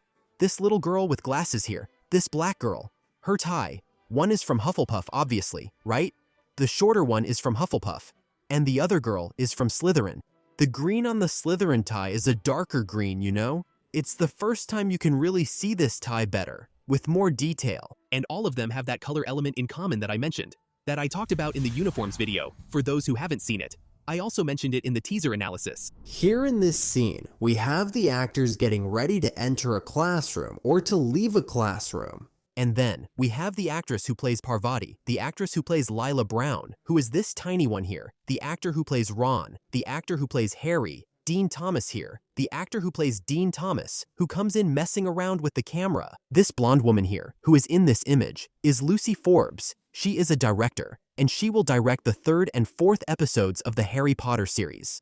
Mark Miller appears in the background. He directed the first 2 episodes and is the series' overall director. Even if he doesn't direct later episodes, he'll still be present. She'll direct episodes 3 and 4. Here, students arrive in the classroom, likely from the 3rd episode. They're following their school routine at Hogwarts. This will be introduced in the 3rd episode, I believe. The scene cuts and shows the students sitting there in the Great Hall. Nothing really new. There's not much to analyze there. And then we have the scene of Snape walking through the Great Hall. There, for the first time, I think we see Snape in his full outfit. That black cloak, right, really draped around him, and he has a really mysterious look towards, I believe, the teacher's table, or maybe even the end of the table, where Harry himself is, right? Look at that. And then it cuts to a scene showing one of Hogwarts' pillars, and there's a snake. I almost switched to English there. Wow, look at me speaking English, right? There's a snake there, sculpted. I thought the editing was cool, you know, showing Snape, the head of Slytherin, and then the snake right after. Anyway, there's a snake there, sculpted, behind Arshot. And it's really cool that there will be, you know, all the animals from the houses. They're on those pillars in the Great Hall. Now, the documentary moves on to a part that talks a bit about the nature of magic, you know, how nature and magic complement each other. Just confirming here, you know what I mentioned back in the teaser analysis, that things are much more naturalistic, that they're basing themselves on this concept of magic being something natural. And here, they confirm that. Then Mara appears and starts speaking, and behind her there's a table, and you can see it's out of focus, okay? But you can see there are some wands there. There are several types of wands there. You can't see them clearly, but you can tell they're there. And then, on her right side, there are some concept images. Man, there are some animals kind of mixed together there. Look, like a baby deer with bat wings, a bird with a rat's head. You know, some weird things there, you know? Anyway, they probably use those for study, right? For creating this world. Down there is the Aurora Borealis, which really reminds me of the texture of the spells, right? Maybe they'll use it here in the series anyway. And several other elements that they took from nature. Things that exist in nature. These mixed creatures here don't exist, obviously, right? But the regular animals do exist. They used them to build the magic there. She's saying that even though magic doesn't have logic, they want it to make sense within the context they're creating. So, that's cool. Then, the scene shifts to Neville holding the broom. This is from the flying lesson, where Neville breaks his wrist and Malfoy takes his Remembrall. I'm unsure if this is before or after the lesson. It must be before, since after the lesson he injures his arm and goes to the hospital wing. Here, he looks downcast and worried, even picking up Quidditch through the ages to learn about flying, as he's never flown before, because his grandmother wouldn't allow it, even though he's a wizard. She wouldn't let him fly on a broomstick, fearing he'd get hurt. So, he picks up the book, worried about it. So here, this must be before the flying lesson. You can see he's wearing that robe, but it's embroidered, right? Now, this scene here, man, this scene is really cool, okay? It might be a silly and simple scene. It's just a shot of a book being opened. Here, we're seeing the book A History of Magic, written by Bathilda Bagshot. The cover is simple, really simple. We have the title there, and a number 8, which also looks like the infinity symbol. Actually, the infinity symbol is an 8 lying down, right?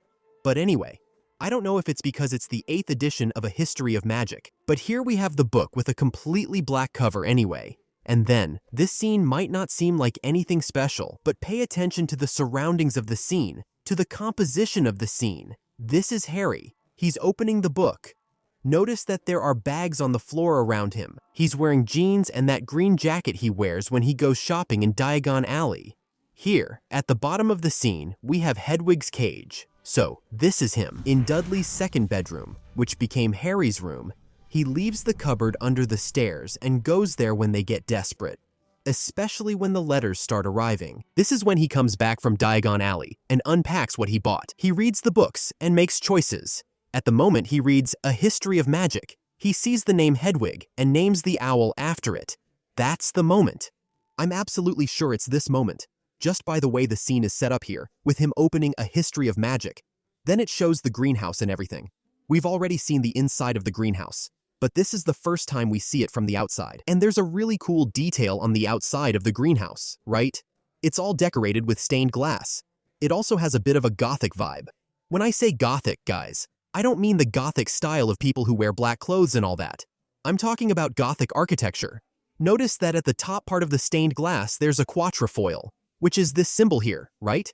A quatrefoil. And this symbol often represents harmony, balance, something like that. And notice that each leaf there has the color of one of the Hogwarts houses: red, green, blue, and yellow. In other words, balance, the houses in balance. It's cool when we know that each house represents an element of nature, like Gryffindor, fire, Slytherin, water, Hufflepuff, earth, Ravenclaw, air. It's really cool, really cool. These details they're putting into the series like this, for me, they're really winning me over, you know? They're really winning me over. There's a lot of care with all these things. Then, inside the greenhouses, we see the students again, from a different angle than before. Then, we have Justino Flint Flatley, Hannah Abbott, Susanna Bones, and here, next to Susanna Bones, who's cut off and you can't see, is Ernest Macmillan. But when the scene shifts and shows from a distance, you can tell it's him. In the background, look, in the background, when this boy is waving goodbye, in the background, there, look, it's them. Now, my friends, this book here, I can't rest until I can decipher everything that's on the screen. I can't rest. This book here is from the potions class, right? It's the book used in the potions class. After they show the close-up shot, then there's the wide shot. We can see that it's the book, right? With the slug and the little slug there on the page. But here we can tell that it's the book Magical Drafts and Potions, because it's the book recommended on the supply list. Actually, not recommended, required, right? It's a mandatory book. It's on Harry's first-year supply list. And then, just from this page, by reading it, we can see that on the first line, you can only read the word powder there. You can only read that word there. Powder means po, anyway. But then, in step 2, it says, measure 4 level spoonfuls of powdered fangs. Step 3. Heat the cauldron to a high temperature for exactly 10 seconds. Be careful. Overheating can cause the mixture to separate. Step 4. Move the wand in the direction. Step 5. Let it boil for 45 minutes. Do not stir during this time, allowing the compounds to infuse and settle. Step 6. After 45 minutes, add 4 small horned slugs to the cauldron to create a thick and smooth consistency. Step 7. Next, remove the cauldron from the fire and add 2 porcupine quills to the cauldron. Step 8. Sprinkle the dried nettles. Step 9. Stir the potion 5 times clockwise. This removes unwanted thickening agents from the slugs. The potion should turn blue. If it's dark brown or smells burnt, discard it and start again. So the last step there is talking about the potion's success, right? And then there's the last step there that's a bit cut off because of the screen position. You can only read part of it, but just from these steps here that we managed to read, you can tell that this is the cure for boils, the simple cure for boils. And it's exactly the potion that Snape asked them for in the first class. Seamus ends up brewing it incorrectly, bursts the cauldron, it spills on Neville, and Neville gets covered in boils. Snape takes points from Harry, saying that Harry didn't help Neville because he would feel superior if Neville made a mistake, which is totally unfair. Anyway, and now there's a really cool detail. This preparation method doesn't appear in the books. The preparation method isn't in the books. This preparation method comes from Pottermore. But not from the most recent version of Pottermore, from before it became the Harry Potter website. It comes from the old version of Pottermore, where there were potion-making challenges, and you could earn points for the houses. Back when Pottermore was just starting out. And then there was this step-by-step with the ingredients. The first ingredient there, right, where the only word we can make out is powder, says to add 6 powdered snake fangs. Man, look at the attention to detail. Look at the attention to detail. Throughout this video here, you'll notice that they're taking several elements from the Harry Potter canon that don't appear in the books, and implementing them in the series, building a much more cohesive, much more connected, much broader universe. And then after that, we have, after the book scene, there's the shot of the potions classroom, which we've seen before, and it's a slightly wider shot. And then we see a shelf there with ingredients to use in the potions. This jar with greenish water here really looks like there's a jellyfish inside, but I'm not sure if it's actually a jellyfish. The columns in the dungeons are all sculpted too, really beautiful, and it's well lit by candlelight, you know? Really dungeon-like, man. Really like a castle dungeon. This dungeon is amazing. It's amazing. And then, in the next scene, we have Diagon Alley, and in this shot, you can see a lot of details, okay? We see Francesca Gardner and Mark Millald walking here, right? Going forward. Then, that shop behind them, with a sign that looks like neon, is called Akiofi, combining Akio Coffee, which is a coffee shop there in Diagon Alley. But then, on the left side, that's on the right side there, right, the red shop and all. On the left side, you can read the name Madame Pimpernel's. This one here, look, Madame Pimpernel's, is a shop that, now, seriously, you're going to be blown away, man. This shop doesn't appear in the books. This shop doesn't appear in the games. This shop doesn't appear in extra text from Pottermore. This shop appeared for the first time before the Harry Potter and the Sorcerer's Stone movie even existed. There was something called the Daily Prophet newsletter. But it wasn't the Daily Prophet, the wizarding newspaper inside the Harry Potter story. No, this was a real-life Daily Prophet. At the end of the 90s, Bloomsbury, which is the British publisher of Harry Potter, created a fan club for the saga.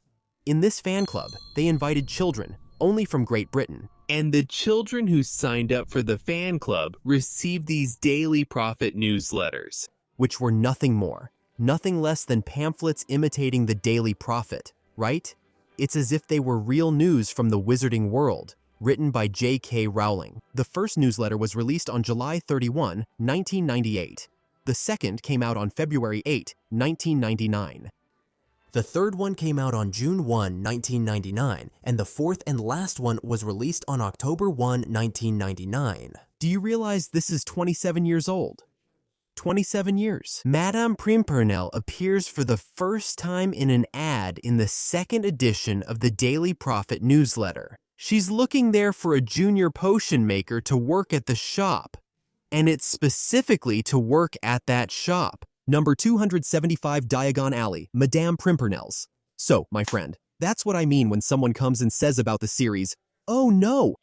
The series. Look at what these guys are doing, my friend. Look at what they're doing. They're picking up on details. Did you even know this bulletin existed? Most fans have no idea this bulletin exists. I had no idea.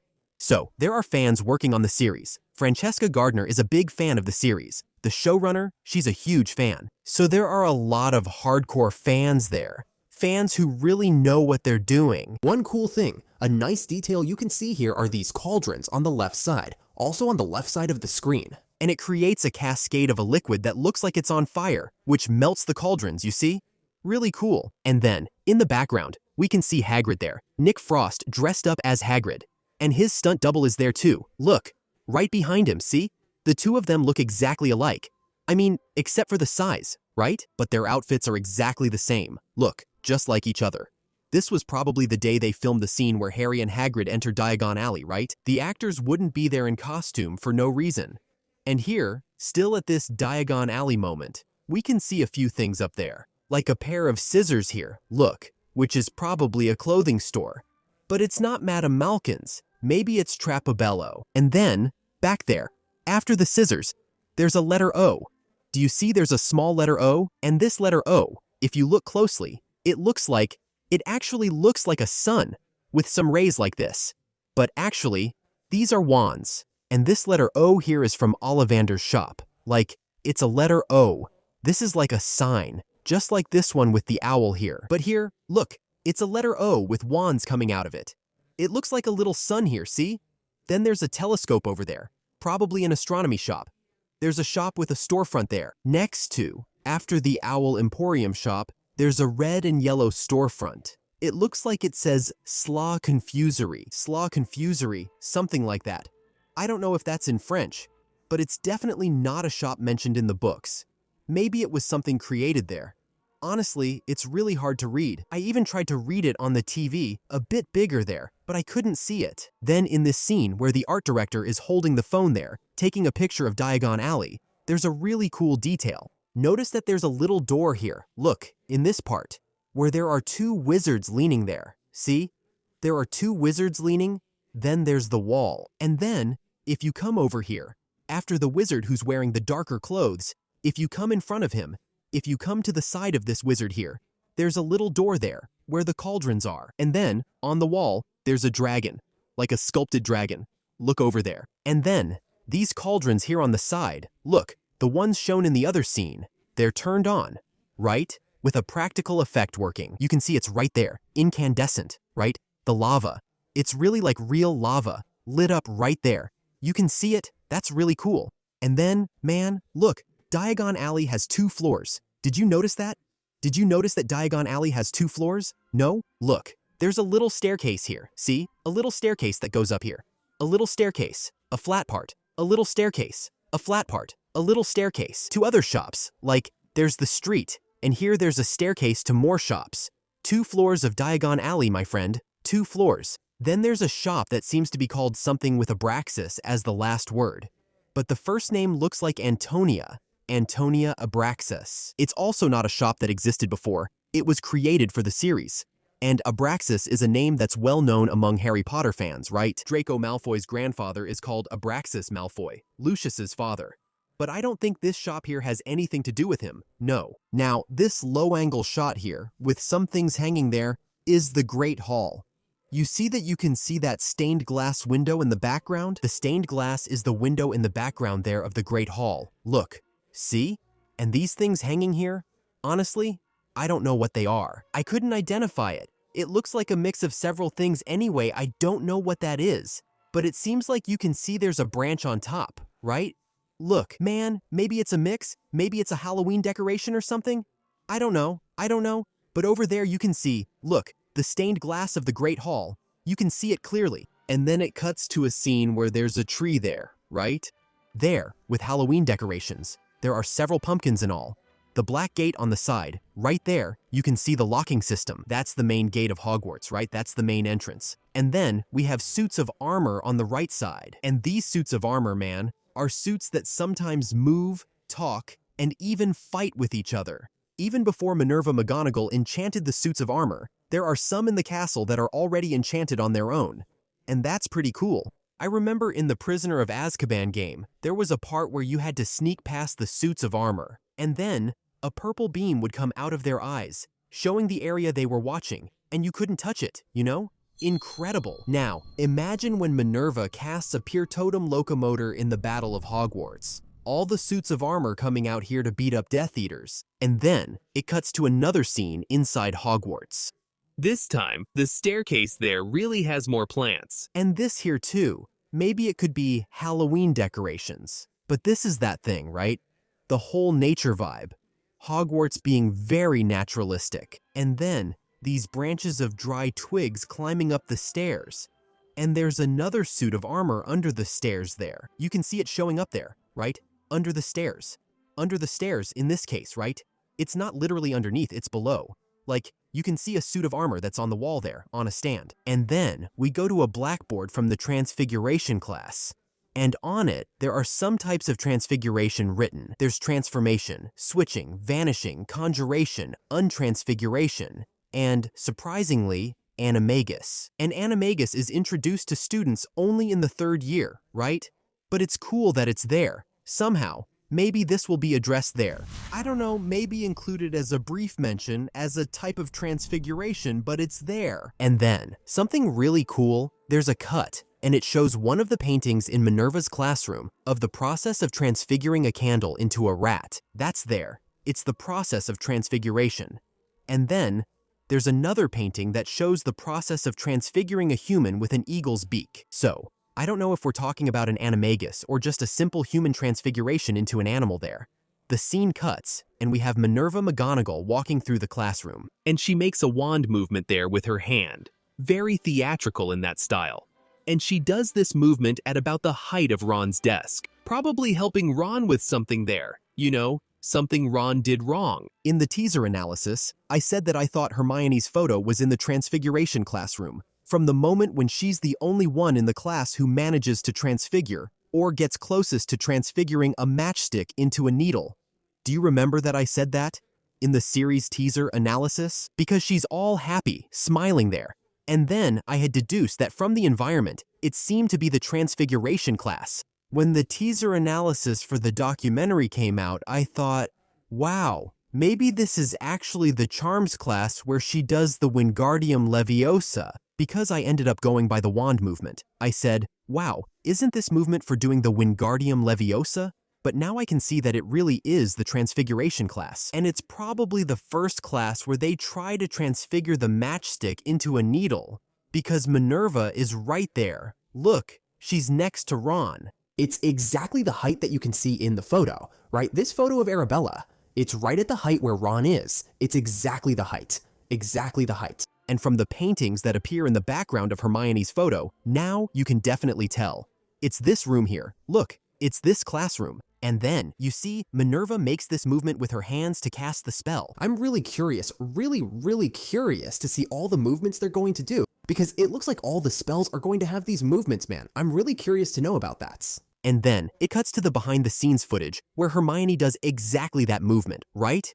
It shows her wand and everything, which I had already analyzed in the teaser. And then, here, we go to the scene where there's a book there, an open transfiguration book, right? There's a clip holding the page, 2 quills in inkwells, and a little square on top of the tables, where the matchstick is probably inside to be turned into a needle. Or it could be some little creature, some little insect here, because they have a class where they transfigure a beetle into a button. But that's the final test, the final transfiguration exam, right? The first-year final exams. So, I don't know if it's from the first year. Is it the first year? Is it from the first or the second year? I know that Ron ends up accidentally crushing his beetle with his elbow. Anyway, here is this little thing, this little square here in front of the table. And then we have 2 hands here, right? Pointing wands, but you can't see the characters. And since we still don't know in detail what each wand looks like, I don't think we can identify them either. But it looks like it's Harry who's next to this girl who's in front of Ron here. Look, and actually, behind Ron, in the previous scene, you can see that the table is empty and there's a wand on the table, right? A wand on the table there, which you can't tell whose it is anyway. Because Harry, he doesn't seem to be... Oh no, Harry is sitting next to Ron. Oh, never mind. Okay, never mind. I said something wrong. There were 2 wands pointed there. Based on what we've seen, this is Ron's wand. You'll see it appear again. It's the slightly crooked, light-colored one. The dark wand here belongs to Harry. So, this is the wand that appears in the teaser, Ollivander handing it to him. It's really the wand that chose Harry. These 2 here are Harry and Ron, sitting next to each other. Now, at this moment, we have Mara speaking here. She's the art director and all. There are several concept landscape photos behind her, but you can barely see anything. But I'm pretty sure these 2 here, right behind, right next to her head, are concept art of Diagon Alley. I'm almost certain, because it really looks like it. Even though it's blurry, it really resembles it. Let's go to a scene in the potions classroom, where the cauldron is over the fire. I really like that there's this sand underneath here, and the fire is burning there and you don't see any wires or anything like that. It really gives the impression of being a magical flame, right? Then, the potions classroom is shown again from the same angle as before, but this time, we can see Crabby next to Pansy Parkinson, next to an unidentified boy, and then we have Draco next to Goyle. You can see that Goyle is right there beside him. He appears right before the scene transitions with the fade out. You can see Goyle there. And then, we go again to a scene showing some writing on the blackboard, probably from Minerva, where it's written, everything that exists can theoretically be transformed into something else. In other words, everything that exists can be transformed, theoretically. The next shot shows Nolan here, who is the guy responsible for creature effects, for animatronics. He's looking at the animatronic mask of Hagrid, the one used by Hagrid's stunt double, Holly and Eddington, the costume designer there among the students, something we've already seen. Mara hugging Francesca Gardner, who is the screenwriter and art director, and a guy walks by in front and another guy with a walkie-talkie behind. This guy in front here, who's passing by, my friends, I don't know if you noticed or not, but that's Professor Quirrell. Look here, it's Professor Quirrell, it's the actor who plays Professor Quirrell. He's in costume, see? He's got something around his neck there. He's wearing his outfit there, look guys. And here's the thing, where's the turban? Where's the turban? Why isn't Quirrell wearing a turban? Because the movie tricked you at this moment. When Harry meets Quirrell in Diagon Alley, he's not wearing a turban. He's not possessed yet. Voldemort hasn't possessed him yet. He tries to rob Gringotts Bank. He fails. He doesn't succeed. And that's why Voldemort ends up entering his body, to keep a closer watch on him, and also to, survive there because he couldn't steal the stone. The stone was supposed to help Voldemort get his body back. He doesn't succeed, so he ends up parasitizing Quirrell, so he could become a bit stronger, by feeding on unicorn blood. Anyway, look at this. He came through here, man. He came through here with his hair shaved, and simply without a turban. Man, the series is moving forward. The story takes risks. The story takes risks, my friend. And then we get to him. One of the big stars of this documentary, Grindylow. My friend, if you played Hogwarts Legacy, you know how much this creature is a nightmare. A creature straight from the depths of hell. The amount of Avada Kedavra I used on this Grindylow, my friend. Honestly, I should be in Azkaban, because I just kept casting Avada Kedavra on this guy. The Grindylow is a magical creature that doesn't appear in the Harry Potter movies. And it appears for the first time, if I'm not mistaken, unless I'm wrong, it appears for the first time in the book, Fantastic Beasts and Where to Find Them. Not in the movie, I'm talking about the little book itself. That little red book that was released in 2001. And then it also appears in the games, in the Goblet of Fire game. Of course, it's a bit different from that, right? It had a design based on the interpretation of the artist who worked on it at the time. And the Grindylow, the thing about it in the Goblet of Fire game, which is older, it looks more like a log, like a little disguised log, a piece of wood, which is more or less how it's described. In Hogwarts Legacy, they went for a more unique design, kind of like a frog, with moss on its skin. And there are actually some pieces of wood there that really look like logs, right? For sure, it ends up camouflaging itself with that. But you can see that in the series, they chose a design that's very similar to the one in Hogwarts Legacy. Really similar, really similar. Then the guy is making some touch-ups with a Posca marker, because that's to hide things that reflect light, That's really normal, okay guys? Making small adjustments with a black marker during production is common. Redoing the entire piece for a minor issue isn't necessary. Just use the marker and it won't be noticeable. Now, this scene, man, made me happy because we see the leaky cauldron, right? That dirtier side I mentioned earlier in this analysis. And then we have the actor Alistair here with a cap, right? The redhead.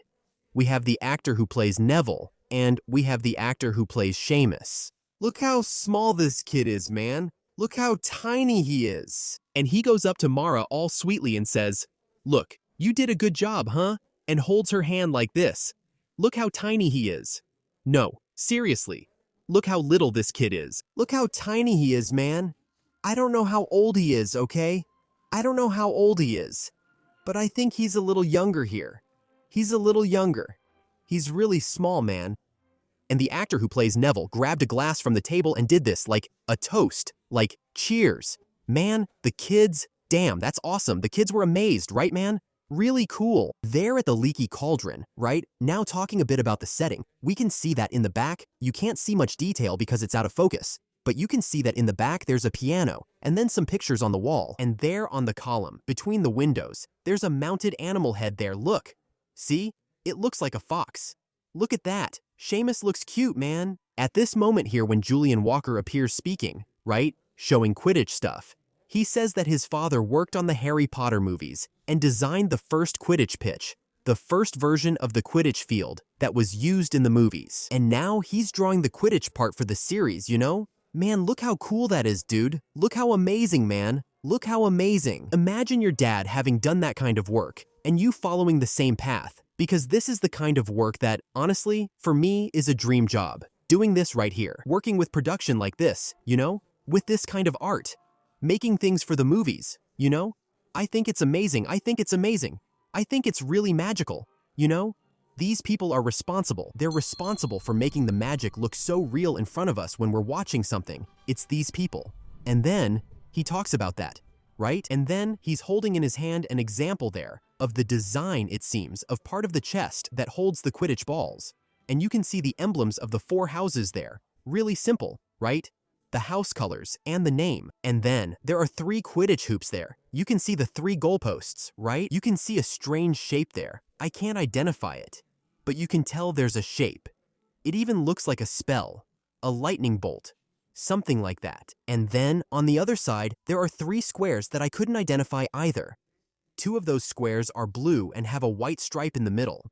And then the other one has some little detail. Actually, let me just check something. It really looks like the flag of Scotland. Let me see if I'm not mistaken. The flag of Scotland. Yeah, the flag of No, the flag of Scotland has two. The flag of Scotland has an X in the middle. It's not related at all. But, well, my brain wasn't tricking me that much. It really does remind me of the colors. Then, in the background, there, right, on top of the little table, there's also a part that, I don't know if that was something his father drew and he brought it as a tribute. I think maybe it is. I think maybe it could be. Yes. So, now we get to a part that, this part is amazing, which is the creatures department, the animatronics department. What do these guys do here, my friends? It just blew my mind. Completely satisfied, you know? He's explaining that he was an intern. Nolan is explaining that he was an intern on the movies Prisoner of Azkaban and Goblet of Fire. And now he's the head of the department, you know? That's really cool. Then it shows that animatronic owl that we analyzed in the teaser, right? Nothing really new. He explains more or less how the owl is made, how they design it, how they study all of that. You know, they study nature a lot. They study real animals to try to reproduce that. And then, they do it in an incredible way.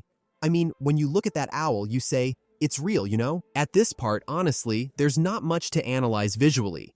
There aren't any hidden secrets. It's mostly just people talking about the department, about the work. And one thing that's really interesting that these ladies mentioned here is this.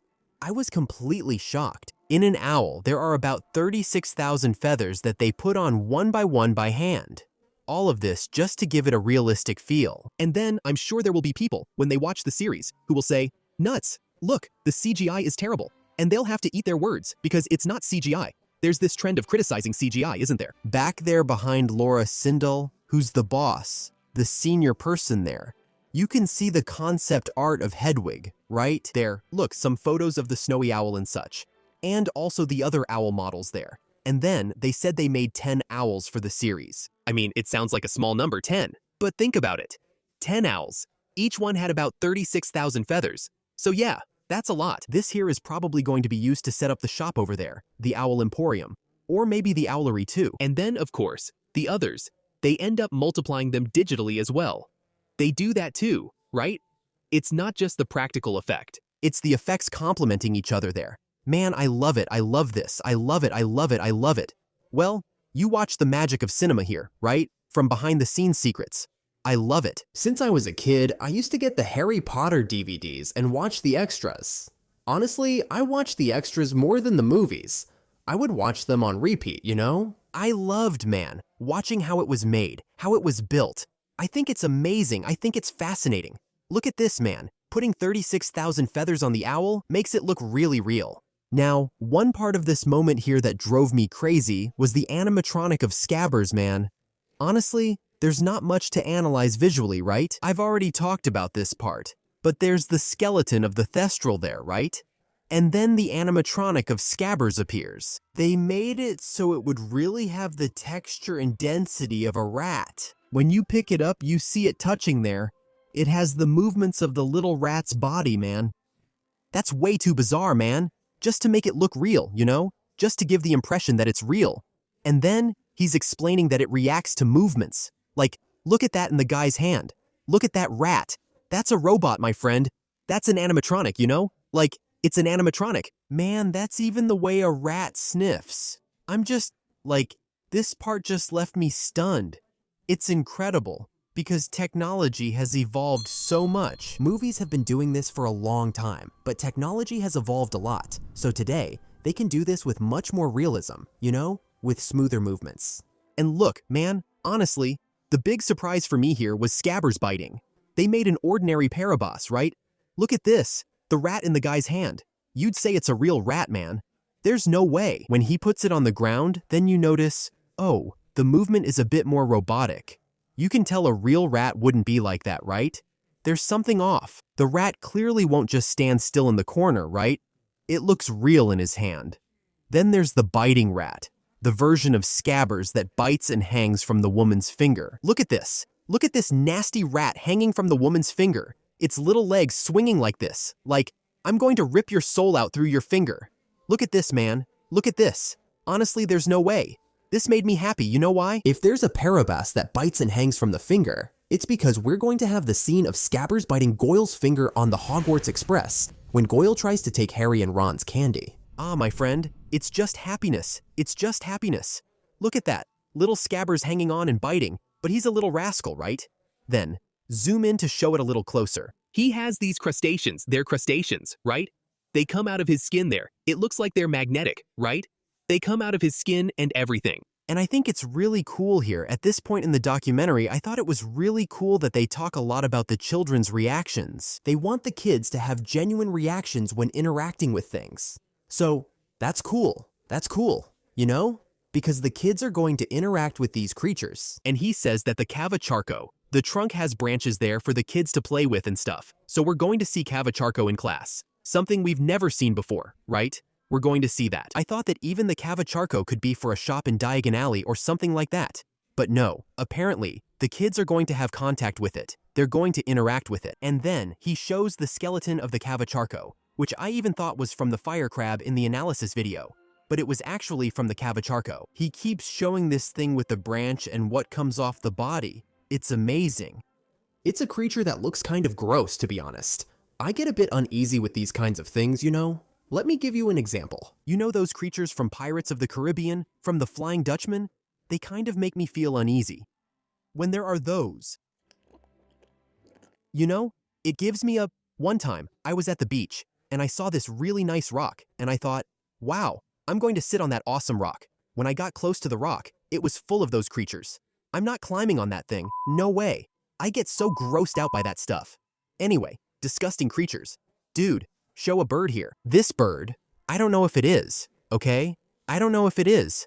I thought it could be a dado duro, but the dado duro has a different description. It has blue feathers, it has that little fluff on its head, but its feathers are all blue, right? And here, this bird is clearly black and yellow, right? It has this little fluff here, this feather strand here, coming out of its head. But then, I was researching, man, this bird really exists. It's called the King of Saxony. This bird is called the King of Saxony. It's the same bird, except the color of the fluff on its head changes. It looks like the color changes, but otherwise, it's exactly the same. Now, I don't know if it's a dado duro. If it's a Fium, I don't know. I was unsure. But it's definitely an animatronic there. It's an animatronic. And now, my friends, this disgusting part that shows these blind worms here. Look, when the guy picked it up, he grabbed it with his hand. When he grabbed that thing with his hand, I said, no, this is real, man. This is real. There's no way it's not. That's real? There's no way that's not real. There's no possibility that it's not real. When he grabs the creature, the other one looks at what's on the edge, looks in the direction. Well, not really looks, because he's a blind worm, right? But he turns in the direction where he grabs the creature. Man, these creatures are pretending to be robots. There's no way.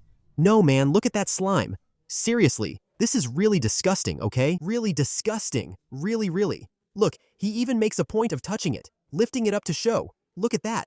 Look, the other one's little head turns. Look how slimy and freaking disgusting it is. Look at his hand. Man, that's gross. And so, flobberworms.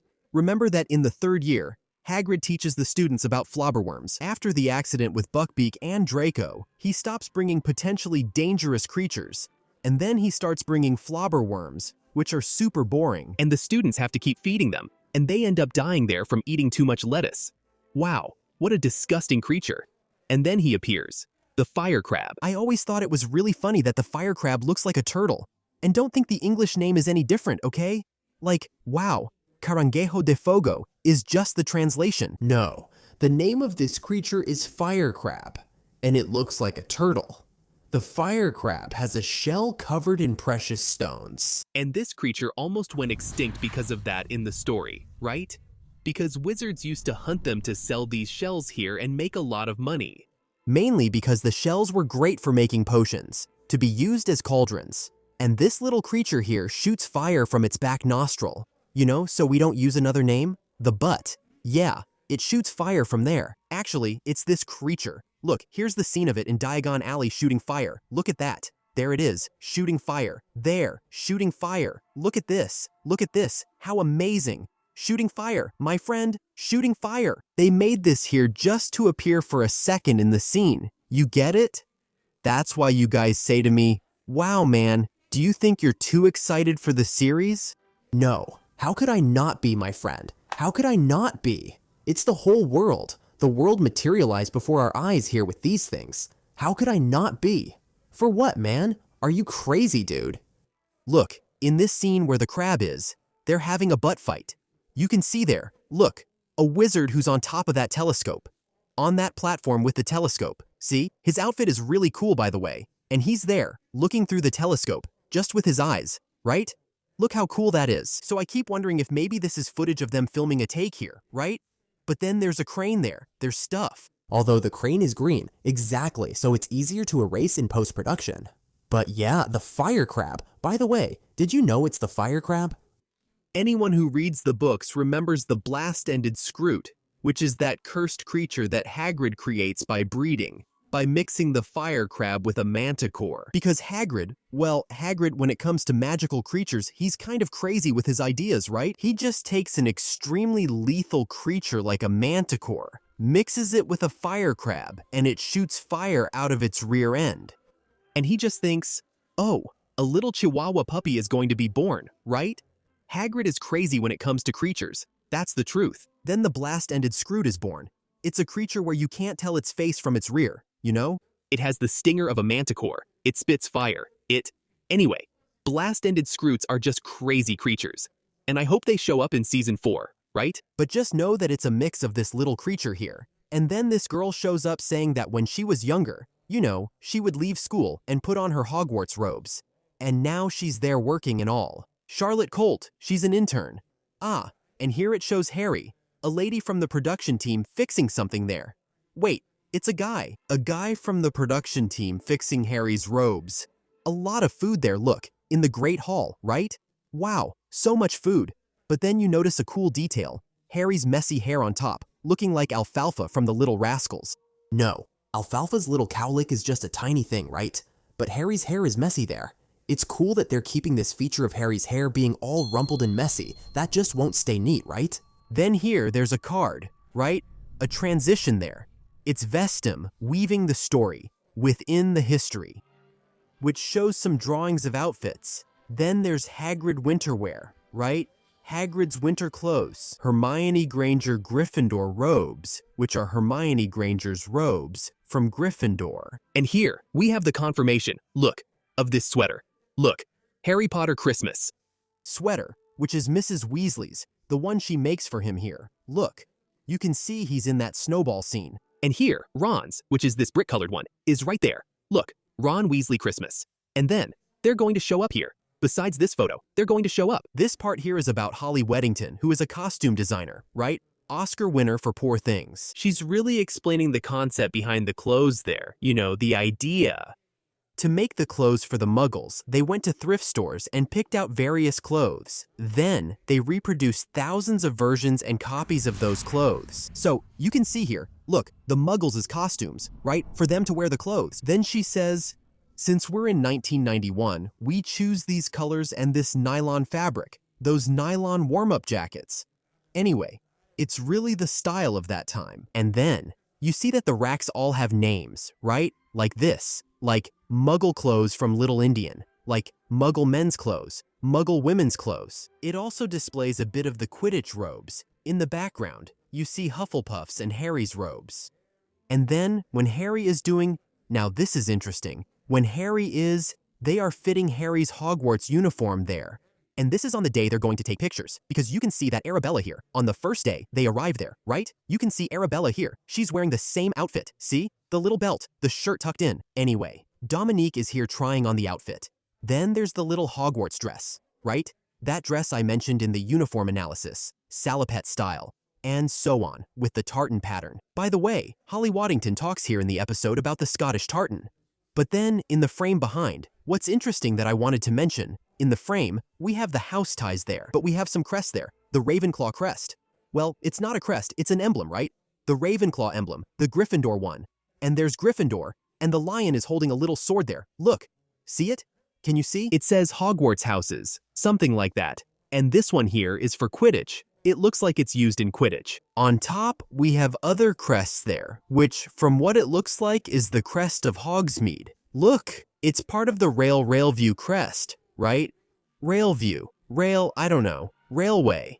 Hogsmeade Railway here. Look. You can see there's the little owl. There are 6 colored crests, different from the houses. There are 6 crests, and then there are versions there, you see, of what seems to be the same crest. And then, over there in the right corner, next to Hermione's head, there are the crests, and then there are the symbols used in the crests and the explanations there, right? I'll talk about the Hogsmeade crest when we see the crest together here, over there. It doesn't make sense to talk about it now, because it's really far away. And then, another interesting thing, there are some circles there, in the house colors, with what look like runes. Did you see them? There, look, up there, right next to the tie. Up there, see? A round one, a round symbol with Gryffindor's colors, a kind of triangle with some things like that. They're runes. Now, what are these runes? What do they mean? Where do these elements fit in? That's what we don't know. But if it's there, there's a reason for it. Because those are the final versions of things, okay? They're not tests.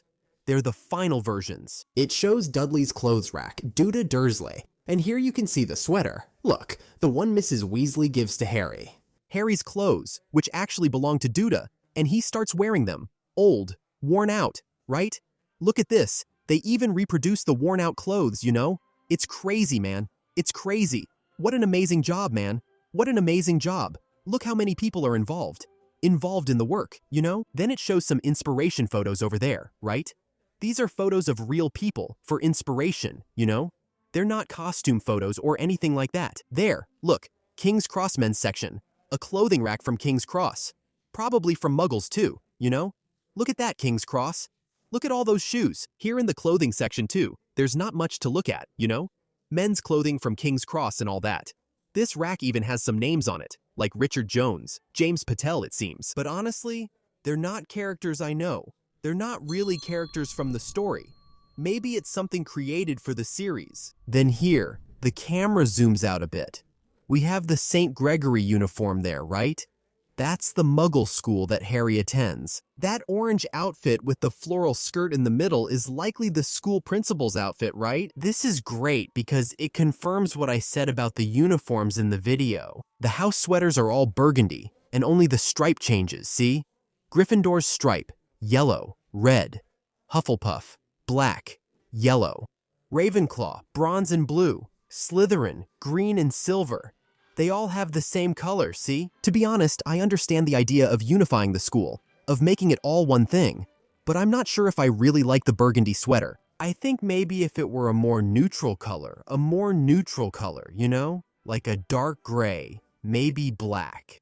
But then, when the students are wearing it, in the next scene, right, it shows the students wearing it. It kind of disappears. It doesn't stand out that much, the burgundy, right? Honestly, it fades away. Look at that. And then we have a Slytherin student next to the Ravenclaw one and the Hufflepuff students. Now, this zoom here on the Slytherin tie is going to let me talk about all the ties I wanted to mention. Remember when I said there was an unusual color on the ties? That all the pieces have an unusual color? Both the scarves and the ties. Here it is. It's burgundy. Even though the Slytherin tie has green as the main color, the line where there's silver and green is inside a burgundy stripe. In other words, the burgundy represents Hogwarts in general. Inside Hogwarts are the houses. So that tie, all the ties are like this. The house color, the burgundy stripe. Inside the burgundy stripe, more house colors. Now, Ron's sweater here, look, shows up. That's what he gets for Christmas, which he dislikes, and it's brick colored. And before anyone says, ah. But doesn't it have the initial? Doesn't it have their initial? No, it doesn't. That's something the movie made up. Yeah, the movie took the liberty to create that. They wanted to create it, and they did. It turned out really nice. It turned out really cool. But this one, the series chose to follow how it is in the book, without the letter. The only sweaters that have the letter are Fred's and Jorge's. They even joke, oh, at least yours doesn't have a letter. She thinks we don't know our own names. And then they keep joking. Of course, right. I'm Jared. You're Forge. Anyway, and Percy's has a letter P, not for Percy, but for prefect. Because Percy was a prefect. Harry's and Ron's don't have a letter. So here, they're following that. Then we can see the Quidditch robe on the side with the little Gryffindor crest there. Really, The lion is holding a little sword, right? And well, I don't need to explain this, right? Gryffindor, sword, lion. Well, Godric Gryffindor had a sword. The sword is practically a big symbol, a great Gryffindor relic anyway. Holly Waddington, here she's saying that they actually use real wool there. Even though there are a lot of sheep in the United Kingdom, they have trouble making clothes like that, right? It's more difficult. So, let's move on to the wizard's clothes. Here she talks a bit about the design concept, right? There are the prints and everything. And they use leaves, man. They use leaves. That's really cool. They use leaves to make the prints on the fabric, on the dresses there, to make the patterns on the clothes. They're leaves, look. Marbled painting, all handmade, man. Guys, I can't stop talking about it. I can't stop talking about it. All handmade, by hand. I know this part here is much more narrative than anything else, but this is the documentary part. There's not much to analyze here, you know? Look, this print here looks like it has some dogs on it. And then they're talking about the inspirations behind these prints. And then she says that the beauty is exactly in the imperfection of these prints, these pieces, because they don't have a perfect pattern, right? And then all of this here is Dumbledore's. All those prints over there were Dumbledore's studies. Then they say here that they're inspired by people on the street.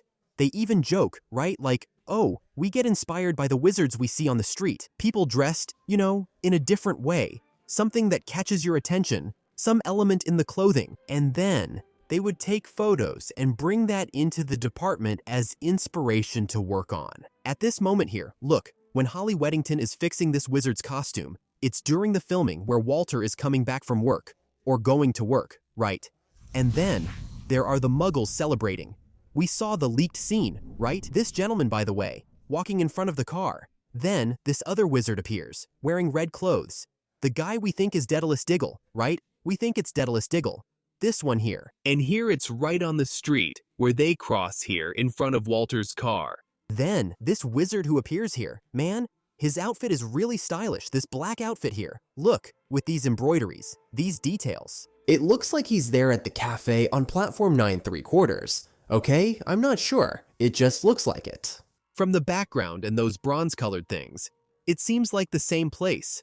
The wizards' outfits are really colorful and nice. And then they show the outfits there, some of Dumbledore's outfits. That wonderful blue one she's showing there. Look, it's kind of a turquoise blue with some unusual buttons. And they say that they see Dumbledore as an Edwardian knight. The Edwardian period came after the Victorian era, when King Edward VII ascended to the throne. The Victorian era was stricter, with more rules, especially about clothing. And King Edward, or Edward in this case, was a guy who was passionate about fashion, about luxury, and so on. So, the style from the period he ruled came to be called the Edwardian style. These more stylish, more glamorous clothes for men. And then, Dumbledore dresses somewhat in that style. We can't deny it. Dumbledore really has style. One thing I love about the series is he'll have plenty of outfits. That's something that used to bother me a bit in the movies, but I understand it since there's not much time, just 2 hours. It doesn't give the impression that the movie takes place over a year, that the movie takes place during a school year, but the movie doesn't give that feeling, because they're always wearing the same clothes, right? They only change outfits once in a while, especially the teachers. So, seeing that he'll have a lot of outfits here in the series made me really happy. And then, while they were showing Dumbledore's coat on the hanger, there was something really interesting there. I've actually talked about this before, but the 2 Hagrid mannequins, right? Both the stunt double and Nick Frost. Nick Frost is short and the stunt double is taller, but everything for Hagrid is made in 2 scales. Clothes, props, everything. And then, you can clearly see the 2 very different outfits there. In terms of size, right? Because in appearance, they're exactly the same.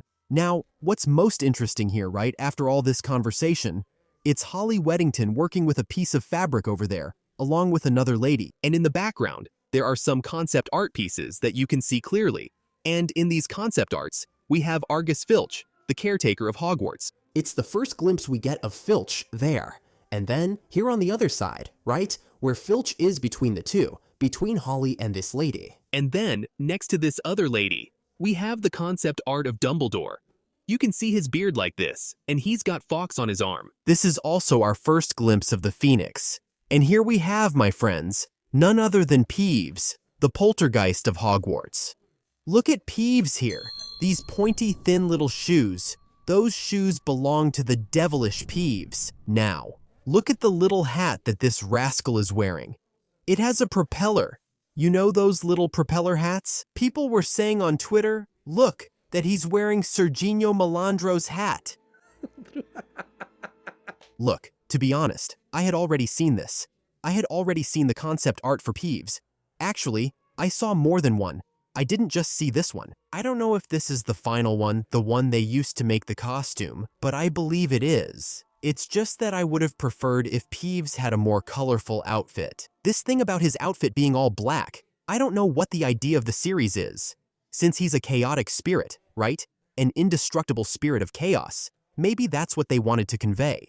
But I like the idea of Peeves having a really colorful outfit, looking almost like a carnival character. You know, like a court jester. I like that about him. So, I don't know. Maybe this won't be the only outfit Peeves will have. Because Peeves, unlike the ghosts, he's colorful. He has color in his skin. He's not bluish pearly white, right, is he? But there he is. Little Peeves, look. Little Peeves. He has little pointy ears. Look at his devilish face. He's going to annoy everyone. Then we have a scene of Papacieto talking a bit about the books, about the one he released when he was a child, right? He was around 7 when the books came out and read them, but avoided talking to friends to prevent spoilers, fearing they'd read further than he had. And he would end up getting spoilers about the story. Then we have a moment where it shows a scene of a bookshelf along the wall there. Is it Hogwarts? This is Hogwarts, my friends. And then we see several books. This might be a small part of the Hogwarts library. I thought it looked a bit messy, because Madam Pince here doesn't seem like she's taking care of it. No, she's usually strict and picky about the library, right? But here, look, there are books on the floor. I don't know if this is really part of the Hogwarts library. It seems like it. And the next scene shows Snape walking through the potions class. He has that stern look on his face, like, look at his face. The face of someone who's about to go bother Harry. The face of someone who's about to make Harry's life a living hell. Look here, that's the look he's got. On the monitor next to him, you can see Ron preparing his little potion there. But at this moment here, either Snape is going to torment Harry by saying that thing, you know, to Harry. Fame isn't everything. Or he's going to argue with Neville. But I think it's the part with Harry. Papacieto discusses behind-the-scenes details in his interview. Then it cuts to Snape in the teaser scene. They show the making of that scene, with him holding the wand. And then there's a shape in the corner of the screen that looks like Harry under the invisibility cloak, right? But of course, without any effect, so you can see the cloak there. The students are coming. This kid, he's really happy here. The one who waves like this, like, he's really happy. And who wouldn't be happy, right? Being there in the Harry Potter cast, even if just in a supporting role, as part of the supporting cast. Now, we're going over there to Hogsmeade. Wait, not Hogsmeade. To platform 9 3/4. And here, the Hogsmeade crest is revealed, man. Hogsmeade has a crest for its railway. The Hogsmeade Railway has a crest. And look how interesting that is. The H is in the same font as the H on the Hogwarts crest, which is a medieval font, right? The crest has a tree, and honestly, I really don't know what the meaning of the tree is. Because we don't know what kind of tree it is, so there's no way to know the meaning. There's an owl, which I believe must represent something related to magic there. But there's also a wand down there, look. Right at the bottom of the crest, right? The crest has a shield and everything. It has the blue and white colors of the crest, which are the colors of the Scottish flag. That makes a lot of sense. After all, Hogwarts and Hogsmeade are located in the Scottish Highlands. And these symbols here, right? This upside down V is known as a chevron. And it usually represents direction, structure, and progress, while those wavy lines over there represent journey, crossing, movement. So it makes a lot of sense to put the two together here on this crest, you know? Because it's the Hogwarts Express, right? That's exactly what it does. Its purpose is to transport the students there for their wizarding education and all. Inside this bag here, which I got during the set visit, are some gifts from the series that I received from the show's production. Which I got from Francesca Gardner, from Mark Millard, from David Heyman, and from Ruth Kennelly Letts, and from the whole team that was there. Since the Hogsmeade crest has already been revealed, I'm not showing anything that couldn't be shown. Look, I have the Hogsmeade crest here. I got it. I got this during the set visit. I got it. This here, only me and 10 other people who went to the set visit have it. I'm going to frame this. I'm just waiting to frame it. And I want to show the rest of the things that are here, but I can't yet. I don't even know if I could show this one. I'm only showing it because the crest is already revealed, you know? I don't even know if I could show it anyway.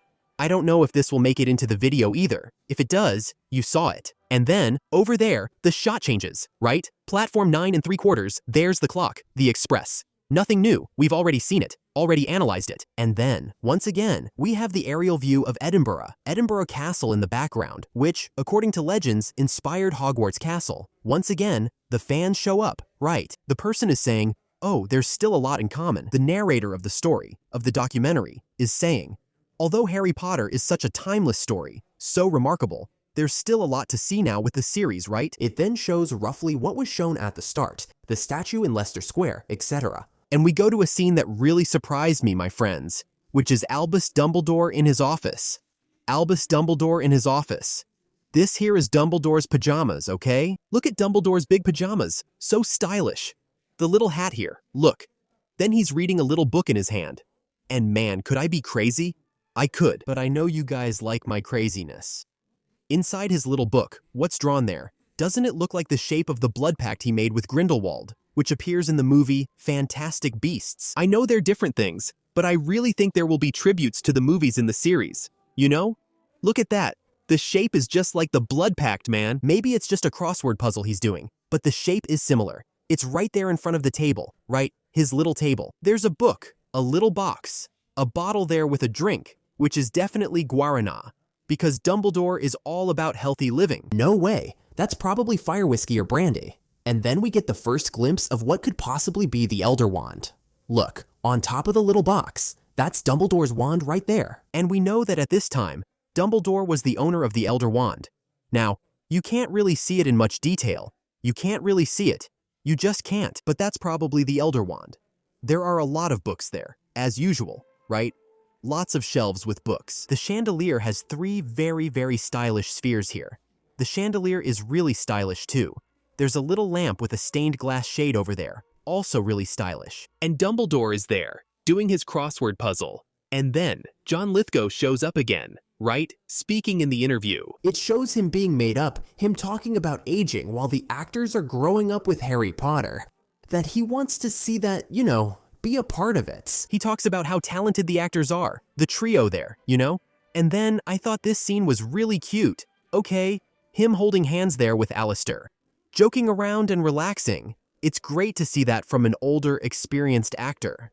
The kids are new, so they often get nervous or scared. And then, this is the scene from the start of the school year, as we can see, because the costume is the same, right? The one we talked about at the beginning of the analysis. That burgundy with the golden floral pattern there. And then, behind Dumbledore there, look how interesting. We have a kind of, it's a piece of furniture. It looks like a suspended glass cabinet, but it's not a glass cabinet. There are plants inside, and also, again, that lightning bolt we saw on one of the walls there at Hogwarts. Remember that lightning bolt we saw? Look back there. See it? What do you think that lightning bolt is, man? Then it cuts to Arabella laughing and waving, which we already saw in the analysis. And then, my friends, here we have Alistair dressed as Ron Weasley in the bathroom where they're going to face the troll on Halloween. Then he shows the wand. Look at his little face. How cute. He shows it, he points the wand. You can see some slight details there, right? You can't see it in much detail, but you can tell the handle is a bit carved. The wand is lighter in color, and it has some twisted details. It shows Dominique arriving at the platform, dressed up as Harry, which we had already seen in the teaser. And here it shows the trio reading letters. What do I think the production did? Hogwarts letters for them, addressed to them, you know? Like to say, look, you're in the cast. So, like they ask, are you excited? And they're like, yes, all happy there. See? Really cool. You can actually see the little crest up there. Now, I don't know if it's a letter for them, for the actors, or if it's a letter for the characters. You know? I think it would be symbolic if it was for the actors themselves. Imagine the hype if they discussed it. Then we move to the trio's bathroom scene. And really, after the troll attack happened, you can see there are debris on the floor. The white stalls in the back are destroyed. And that blonde lady in the scene is Lucy Forbes, who is the director of the 3rd and 4th episodes. We can also see a guy from the crew there, holding the support for a very large hand, which is the troll puppet they used to film the scene, just to keep everything well-positioned and neat. Obviously, the troll isn't going to look like that. It's going to be CGI, but we have to explain it, because sometimes people really don't understand. Look, Dominique always has that little hair clip in his hair, so his hair looks messy in the scene. And then, we see them looking up, you can tell the troll puppet is big. Look at Alistair waving at him. The next scene here shows the whole gang, right? The students there in the Great Hall before being sorted. And then, we see who's in this picture here. Look, starting with Neville Longbottom, Ron Weasley, Hermione Granger, Draco Malfoy, Harry Potter, Parvati Patil, Pansy Parkinson, Dean Thomas, Padma Patil, and Hannah Abbott. All these people here, look. It cuts to a scene of the trio again, on their first day there in Leavesden. They're in front of a chessboard, which, by the way, I don't think is the same chessboard design from the movie, okay? If it is, I'll be really upset. Really, but I don't think it is. It's just a magnetic chessboard. Like, it's floating because of magnetism. And look at Dominique's face. He's like, I don't know about this. I don't know if the series will have this floating thing, this concept of floating by magnetism, right? By magic.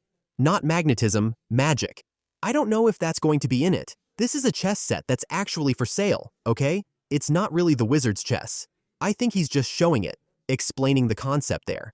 Anyway, something that's going to be, because there are some pieces of things that are on the table there. Look, they're showing them, right? Oh, this moment here is really cool in the documentary, where they're in Diagon Alley for the first time. Look at Arabella taking pictures during the day. She's recording everything here with her phone. Look, she's all excited. Seamus, the actor who plays Seamus, is right there, all excited. There aren't many details to see in the background of Diagon Alley in this scene. You can see that there's a fire crab over there. Look, on the left side of the screen. You can see that there's a fire crab on top of one of the little tables there. And on the right side, there's a little stand that looks like it's selling herbs or things like that from some street vendor. In the back, there's a shop. Some stars, something that I honestly can't identify. John Lithgow appears and says, "Ah, this scene is really cool." Dominique puts the sorting hat on Arabella, and she disappears, man. Look at that. She's gone. Look, the girl disappeared. You see? She's so tiny. Then there are some glasses here that we can see. Some models of glasses, variations of the same glasses, but variations of Harry's glasses. And in the back, we have some concepts of Quidditch robes. Besides having the cloak hanging there, we also have drawings, you see, of the different houses, right? Look, Gryffindor, Ravenclaw, Slytherin, Hufflepuff, with different patterns on the sweaters there, you know? On the sweaters. There are also some different models of cloaks there. Look, there are even some really well-designed cloaks down there, see? Really well-designed. This scene here, Minerva is... Look, remember that scene with Minerva at the cross? At the door that had the red cross? I believe it's the same place. Look, precisely because of the white structure back here, which looks like the structure that appears next to her in the door scene when she's at the door. And here there are some little bushes. Look, some plants, some shrubs over there, right? And it really looks like she was here visiting either Hermione Granger or she's here on Privet Drive. I don't think it's Privet Drive, okay? I think she's probably visiting Hermione. Look at Professor Minerva's earring here, fancy, huh? Ruby with gold, which are the colors of Gryffindor. Her glasses actually have some details in yellowish and brownish colors. Really cool. They have a shape called cat eye glasses, right? This type of glasses here, with the little pointy ends. And hey, she turns into a cat, so that's cool. And the cat she turns into in the book, right, has kind of yellowish stripes. So the color of the glasses is very similar here to the type of cat she transforms into. In the series, I think it will be more grayish. The trio looking at the letters there, right? The papers. The device blowing the papers around and all that. That had already appeared in the teaser. Ron and Harry there too, which had already shown up. Then Janet McTeer appears, also talking about the actors growing up, about how they're excited anyway, that she hears all of this from her dressing room. And then, in this scene here, where Harry is next to Dean, I mentioned the characters' names because I don't know all the actors' names here, right? In this case, it's Elijah and Dominique, but I like to say the characters' names anyway. Harry and Dean are here, hugging, giving a thumbs up, and there's not much to say about this. It's just the Gryffindor dormitory. We can tell by the bed here, next to Harry. There's a bed with a curtain, and then, when the camera turns a bit, there's another bed next to Dean, with this woman here in the background. This is the Gryffindor dormitory, all right? The next scene shows Harry walking here, wearing that cloak that now... Do you see how this cloak seems to change color? Sometimes it looks like faded black. Here it looks burgundy. It really depends a lot on the lighting, but it does look more like burgundy. And then it has a tartan pattern on the inside too. If you're a bit confused about the cloaks, watch the video I made just about the uniforms, for those who haven't seen it, where I explain everything. And here, it's for the flying lesson. He's going to the flying lesson. We can tell because of this structure here. Look, in the back, it's the set where the Quidditch field is set up. And maybe the flying lesson happens nearby. Then we see more moments from the platform that were already shown in the teaser, that have already been shown. We've already analyzed them here. Now, something I found really cool here. Look, this arch on the ceiling of the iron platform, it really has these branches like a tree, you know? The middle part is a trunk, which you can see from the other side, right? On this side, you can't see it. It's like we're behind it. But on the other side, you can see that it's a trunk with tree branches, right? Once again, naturalism is everywhere. It shows the cafe, which we had already analyzed in the teaser, from the inside. And then Nick Frost appears, right? Who is Hagrid. He's the one who narrated the episode. And notice that where he's sitting, there's a little newspaper on the table. Maybe this is the first glimpse of the Daily Prophet in the series, but we can't really see it here, right? We can't see anything, but it's probably a Daily Prophet. I think Nick Frost is very nice. He has a friendly vibe, you know? Especially when he's dressed up as Hagrid, so wow! This drawing, this tile here, this tile mural of platform 9 3/4 is the most beautiful thing, man. Look at that beautiful painting. There's the tree over there, looking great. And then there are the animals, which I don't even know if it was intentional, right? I think they just wanted to show a bit of nature here. But man, there's a stag, which is Harry's Patronus and also the animal form of Harry's father. There are some birds in the tree over there. There's an owl on top. And then there's a squirrel, all right. But on the other side, there's a hare and what looks like an otter or a weasel. Anyway, the hare is Luna's Patronus, and the weasel is Mr. Weasley's Patronus. If it's an otter and not a weasel, it's Hermione's Patronus. I'm not saying they put them there because they're Patronuses. No, but it's cool to know because, like, it really is a coincidence, you know? The stag is a very prominent symbol there, so I don't think it's just because Harry's Patronus is a stag. The scene cuts and shows the front of lost property, right? The lost and found. The owl closer up on the tile, which is that mosaic we've already analyzed. Nothing. No extra detail. The Hogwarts Express there. It shows the number, right? 5,977 the plate. Now, up there, look up there, up there. Up there on the wall, there's something written there. Flourish and Blots. It's an ad for Flourish and Blots, right? It's an ad. After all, platform 9 3/4 is a station there.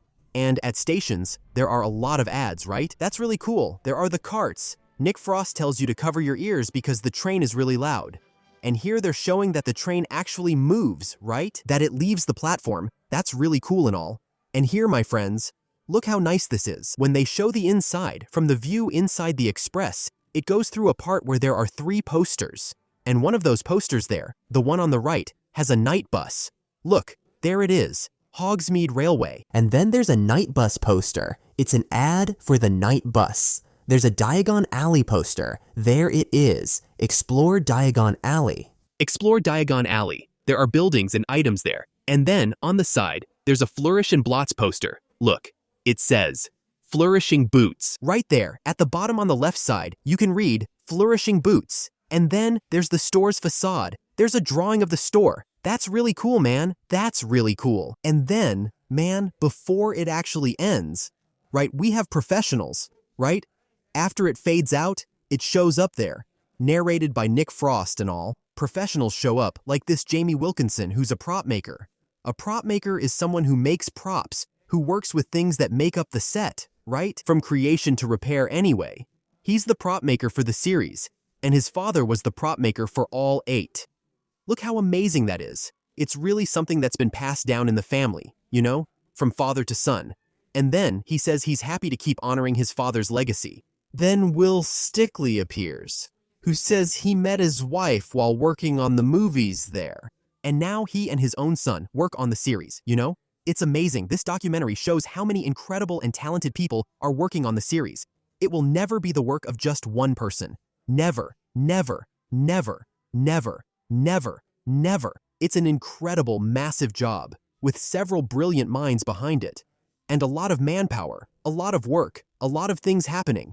And then, finally, it shows that intern, right? The one who had already been mentioned before. And she says that the first scene she filmed for the series was Harry at the Dursleys' house with the owl. She says, when I saw the owl, I was really impressed. I was like, wow, looking around. Everything, it's all real. And then, she gave a really valuable tip. She confirmed something really important here, which actually is, we will have the scene of Harry returning home. Because if he's with the owl on Privet Drive, it's because he's coming back from shopping at Diagon Alley, right? It's confirmed here. Besides our analysis of the scene where Harry opens the book, we now have another confirmation. That's all. That was everything I saw in the documentary In Search of Harry, the art behind the magic. Guys, I'm exhausted. It took many, many hours. Sorry the video didn't come out so quickly. There was no way. Well, watching this video, you'll see there was no way this video could have come out quickly.